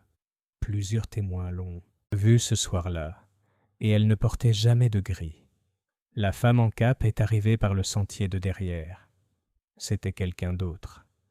Savez-vous qui ? » Miss Marple hésita. « J'ai un soupçon, » dit-elle doucement, « mais il n'y a aucune preuve. Et maintenant ? Je crois que ce chiffre n'a plus d'importance. Le tueur n'était pas elle. C'était le major Hawthorne. Il est revenu après le départ de Ruth et a frappé Langstone dans un accès de rage paniqué. » Leach posa sa tasse. « Témoignerez-vous si nécessaire ? » »« Si je le dois, » dit-elle. « J'espère cependant que la vérité suffira. » Il se leva et réajusta son manteau. C'est généralement le cas, un jour ou l'autre. Les jours qui suivirent s'écoulèrent lentement à Willowbrook. Les journaux ont publié une modeste chronique. Un homme local, retrouvé morte. Un majeur à la retraite, fait l'objet d'une enquête. Il ne citait pas de nom. Il ne parlait ni de sceau, ni de foyer, ni de manteau gris. Mais tout le monde au village le savait, ou croyait le savoir. Nul besoin de nom quand la réputation était si précise. À Pendlebury Cottage, la société du jardinage se heurta à une retenue discrète. Madame Dandridge gardait les yeux baissés. Madame Pendlebury était vêtue de noir, bien que personne ne soit décédé dans sa famille. Au presbytère, le révérend Crispy parla doucement du pardon et du fardeau du silence, bien que peu de gens sachent de quel silence il s'agissait. Miss Marple, quant à elle, restait la même, la dame bienveillante au regard vif et aux mains assurées, mais on percevait une certaine pause dans la façon dont on l'accueillait, un adoucissement, un respect autrefois dissimulé sous la condescendance. On l'avait toujours sous-estimé. Maintenant, on avait tout simplement peur de le faire. Près d'une semaine après l'arrestation, Miss Marple reçut une lettre inattendue. L'enveloppe était de couleur crème, scellée d'un simple ruban adhésif, sans cire ni monogramme. À l'intérieur se trouvait une page pliée, écrite d'une écriture qu'elle ne reconnut pas au premier abord. « Mademoiselle Marple, je doute que tu te souviennes de moi, mais je me souviens bien de toi. J'étais la fille qui s'asseyait derrière les fonts baptismaux pendant les fêtes des moissons, faisant toujours semblant de ne pas chanter. Mon père ne m'a jamais pardonné d'être parti, mais je voulais te dire merci, pour écouter, pour m'avoir vu, et pour laisser la vérité surgir sans la pousser à la surface. Je repars à l'étranger, dans un endroit tranquille. Je crois que j'en ai assez des secrets pour une vie. » Ruth Miss Marple lut la lettre 2 fois, puis la glissa dans le tiroir à côté de son panier à tricot. Quelque part, le passé s'éloignait. Cet après-midi-là, elle était retournée à The Old Grange pour une dernière visite. La maison était désormais silencieuse, vide. Un panneau qu'à vendre avait été discrètement affiché au portail. Mais le jardin recommençait à fleurir. Des jonquilles en bordure, des crocus au pied de l'if. Le chemin avait été balayé. À l'intérieur, le foyer était resté froid, les cendres nettoyées depuis longtemps. Mais Miss Marple resta longtemps devant, se souvenant. Elle se souvenait du bruit que faisait le feu lorsqu'il était allumé. Ce tintement aigu et musical, comme un carillon. Le foyer avait chanté la vérité, à sa manière. Ni fort, ni clairement, mais juste assez pour quelqu'un qui savait écouter. Ce soir-là, elle s'assit à nouveau près de son feu, les aiguilles à tricoter cliquetant doucement, au rythme du confort et de la routine. Dehors, le ciel virait à l'indigo. Les ruelles du village se turent. Et au loin, faiblement, quelqu'un se mit à jouer du piano, un air à moitié familier, comme un souvenir de rêve. Elle a fait une dernière entrée dans son carnet, affaires classées. Et en dessous, la vérité survit toujours au feu. Chapitre 12. La dernière page. C'était un jeudi calme à Willowbrook, le genre de journée où le temps semblait s'écouler doucement, sans insistance. Les nuages dérivaient paresseusement au-dessus des collines, et l'air contenait les premiers murmures du printemps, une promesse plutôt qu'une certitude.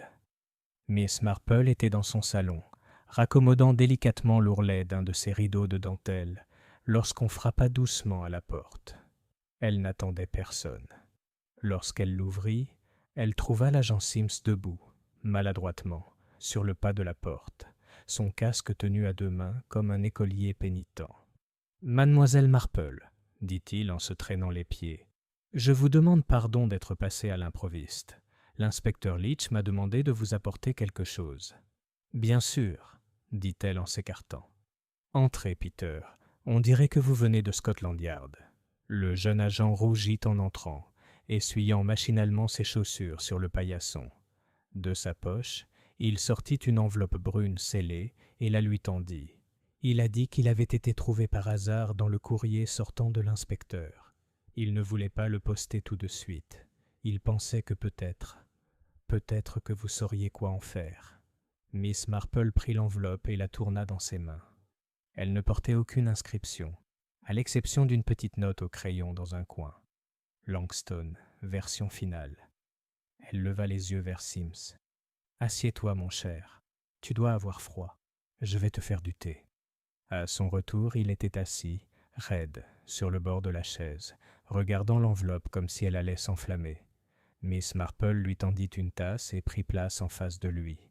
Elle ouvrit l'enveloppe d'un geste prudent et en sortit une feuille de papier épais. Elle portait l'écriture caractéristique de Félix Langstone, une écriture qu'elle avait déjà aperçue sur l'étiquette d'un livre qu'il avait offert à la bibliothèque du presbytère. En haut se trouvait un titre, « Testament ». Elle lisait en silence. « À qui cela peut concerner, je n'écris pas ceci pour laver mon nom, car mon nom, je le sais bien, est déjà souillé par le passé. Je n'écris pas non plus pour accuser. J'écris parce que la vérité est une chose singulière. Elle résiste à la destruction. Elle se consume même dans la cendre. Ce que nous avons fait pendant la guerre était nécessaire, du moins nous le pensions-nous. Nous avons écrit des mensonges, occulté des faits, ruiné des réputations, tout cela au nom du moral, de la victoire, de la reine et de la patrie, et peut-être d'une certaine manière y sommes-nous parvenus. Mais le prix à payer n'a pas été partagé équitablement. Le major Hawthorne était autrefois un homme que j'admirais. Il croyait en la ligne droite, au pli net, au chemin sans embûches. Mais il n'avait pas les mains propres. Il sanctionnait les choses. Il approuvait des noms voués à la ruine. L'un de ces noms était Ruth Randall. Elle était jeune, brillante et têtue.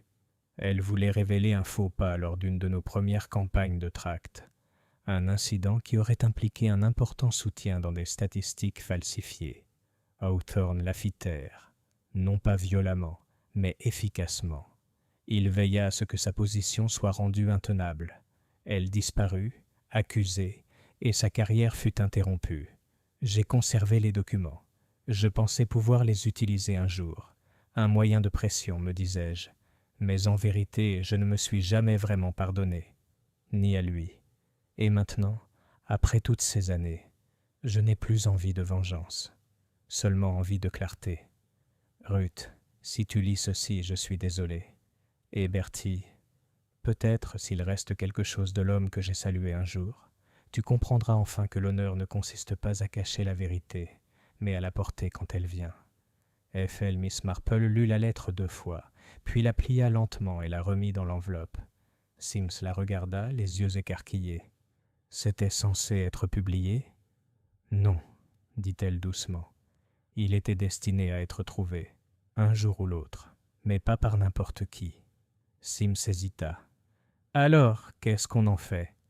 Elle regarda l'enveloppe dans ses mains. « Gardez-le, dit-elle. Placez-le avec le dossier. Laissez-le dormir tranquillement là. La vérité, maintenant dite, n'a plus besoin d'être criée. » Ce soir-là, elle se rendit au presbytère, où le révérend Crispin cataloguait les recueils de cantiques dans le bureau de l'église. Il la salua avec un sourire las. « Mademoiselle Marple, je me demandais si vous viendriez. »« Tu savais que je le ferais, » répondit-elle. Il mit de côté une petite pile de livres bien feuilletés et fit signe de s'asseoir. « Vous êtes venu demander des nouvelles de Ruth. » Elle hocha la tête. « Je l'ai connue enfant, » dit-il. Calme, observatrice, toujours à lire les sermons de son père. Quand elle est partie, dans des circonstances aussi honteuses, je n'ai jamais cru à ces histoires. Et à son retour, je lui ai donné la clé de la maison du jardinier. Pourquoi ? Parce qu'elle a demandé asile, dit-il simplement. Et je crois, plus que toute autre chose, que nous devons asile à ceux qui ont été lésés. Miss Marple sourit faiblement. « Vous êtes un homme bien, révérend. »« Pas toujours, dit-il, mais j'essaie. » Elle se leva et posa doucement une main sur son épaule. « Merci. » Dehors, les cloches de l'église sonnaient 6 heures. Le soir s'installait sur le village comme un châle. Les lampes clignotaient aux fenêtres des chaumières. Un chien aboya une fois, puis se tut. Ce soir-là, de retour dans son salon, Miss Marple était assise près de son feu, crépitant d'une petite flamme polie. Elle ouvrit son carnet et, d'un dernier coup de plume, écrivit « La vérité n'est pas toujours forte. Parfois, il chante doucement, comme un foyer qui se souvient. » Elle ferma le cahier et attrapa son tricot. Le feu chantait doucement. Pas de mystère cette fois, seulement la paix. Chapitre 13. La boîte en palissandre. C'était le genre de matin qui s'installait doucement, tel un chat revenant de ses pérégrinations nocturnes. Une faible lumière dorée éclairait les toits de Willowbrook, et le premier bruit de vie ne provenait pas des cloches de l'église ni du sifflet du boulanger, mais du cliquetis délibéré des aiguilles à tricoter de Miss Marple, qui reprenaient leur rythme familier. Elle avait terminé son inventaire hebdomadaire du jardin, notant avec un plaisir discret que les jacinthes bourgeonnaient tôt cette année, et venait de rentrer dans son salon lorsqu'un léger coup retentit à la porte. À sa grande surprise, c'était Madame Pendlebury, enveloppée dans un manteau couleur prune bien trop épais pour la douceur du matin, son expression inhabituellement inquiète. « Mademoiselle Marple, » dit-elle, ses mains gantées serrant un sac à main en cuir. « Je me demandais si je pouvais vous demander un petit service. Ou plutôt, j'aimerais me confier à vous. Enfin, si vous n'êtes pas trop occupé. » Miss Marple ouvrit la porte plus largement. « Pas du tout. Entrez, s'il vous plaît. » Elle guida son invité dans le salon et versa une tasse de thé d'une main experte. Madame Pendlebury était assise sagement au bord du fauteuil, ressemblant à un chat surpris par son propre reflet. « J'ai reçu quelque chose d'étrange ce matin, » dit-elle en sortant un petit colis de son sac à main. Il était soigneusement emballé dans du papier kraft, ficelé, et ne portait aucune adresse de retour, seulement son nom, écrit en cursive élégante et inclinée. « C'était avec la poste, » poursuivit-elle. « Pas de mots, pas d'explication, juste ça. » Elle dénoua la ficelle et retira le papier, révélant une petite boîte en bois de rose. Elle était vieille, le genre d'objet qu'on pourrait trouver caché dans un coffre de grenier ou derrière une vitre, dans une armoire oubliée. Miss Marple tendit la main et caressa délicatement son bord du doigt. « Puis-je » Madame Pendlebury hocha la tête. À l'intérieur de la boîte, nichée sur du velours rouge délavé, se trouvait une clé en laiton et une petite carte pliée. Sur la carte figuraient 3 mots, écrits à la main dans une écriture que Miss Marple n'avait vue qu'une seule fois auparavant, dans la lettre que Félix Longstone avait l'intention d'envoyer. « Le reste. » Madame Pendlebury était pâle. « Je ne comprends pas. Enfin, je connaissais Félix, bien sûr. Nous le connaissions tous. Mais pourquoi enverrait-il-moi quelque chose? Et qu'est-ce que la clé ouvre ?» Miss Marple examina la clé. Vieille, mais récemment polie. Non pas décorative, mais fonctionnelle. Un symbole était gravé sur sa tête. Une minuscule rose, à peine visible, estampée dans le métal. « Je crois, » dit-elle lentement, « que ce n'est pas pour toi seul. »« Je vous demande pardon ?» Miss Marple sourit doucement. « Je pense que vous êtes censée être la messagère, pas la destinataire. » Madame Pendlebury se raidit. « Je ne suis certainement pas une sorte de postière spécialisée dans les affaires de fantômes, Jane. Cet homme a causé bien assez de scandales de son vivant. »« Pardonnez-moi, » dit Miss Marple, « mais le symbole sur la clé correspond au vieux classeur des archives de l'Église, celui offert par Lady Winfield pendant l'effort de guerre. Il n'a jamais servi. Les tiroirs sont verrouillés depuis aussi longtemps que je me souvienne. Mais Lady Winfield était une amie de la mère de Ruth Randall, et Longstone le savait peut-être. Et il se pourrait qu'il y ait laissé quelque chose qu'il voulait voir découvert seulement après tout le reste. » Madame Pendlebury cligna des yeux. « Eh bien, je ne sais pas si je dois me sentir insultée ou flattée. »« Peut-être les deux, » dit Miss Marple avec une étincelle dans les yeux.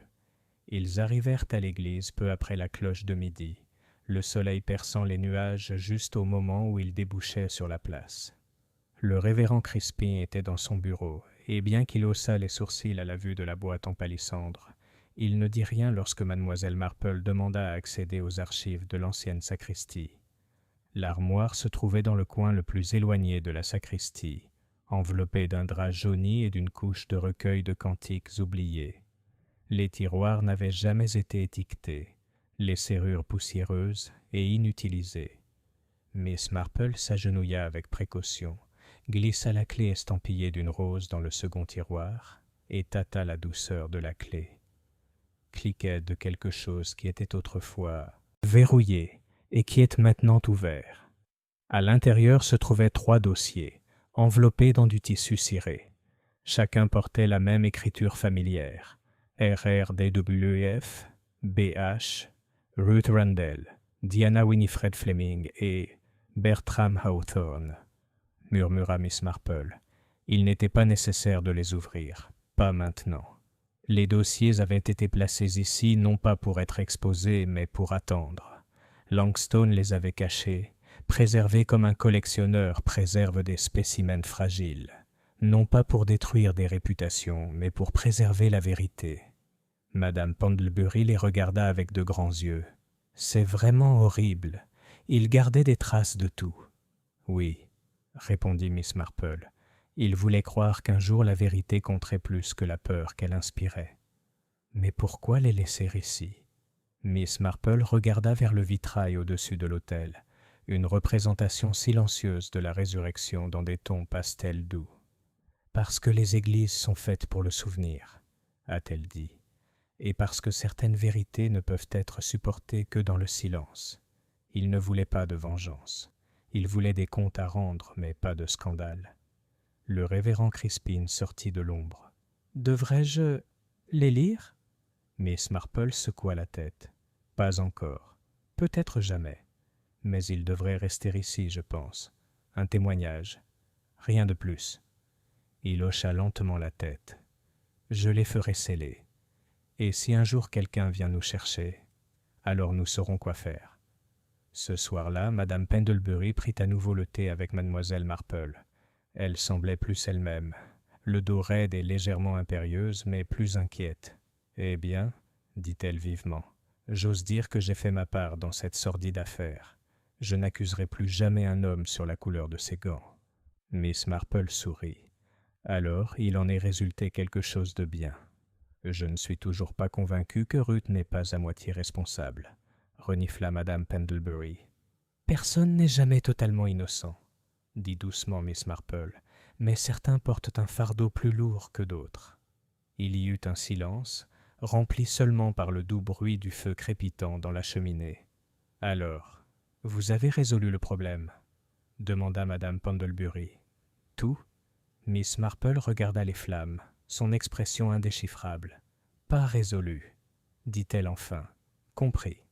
Tard dans la nuit, longtemps après que les lampes étaient éteintes et les fenêtres fermées contre le froid printanier, Miss Marple était assise seule dans son salon, avec la boîte en bois de rose à côté d'elle.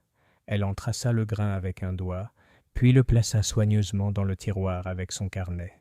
Le mystère ne s'est pas terminé par un cri, ni par un coup de feu, ni par une confrontation dramatique, mais par une lettre, une clé, un incendie, et la compréhension silencieuse qu'aucun mensonge, aussi soigneusement enterré soit-il, ne peut étouffer ce dont les cendres se souviennent.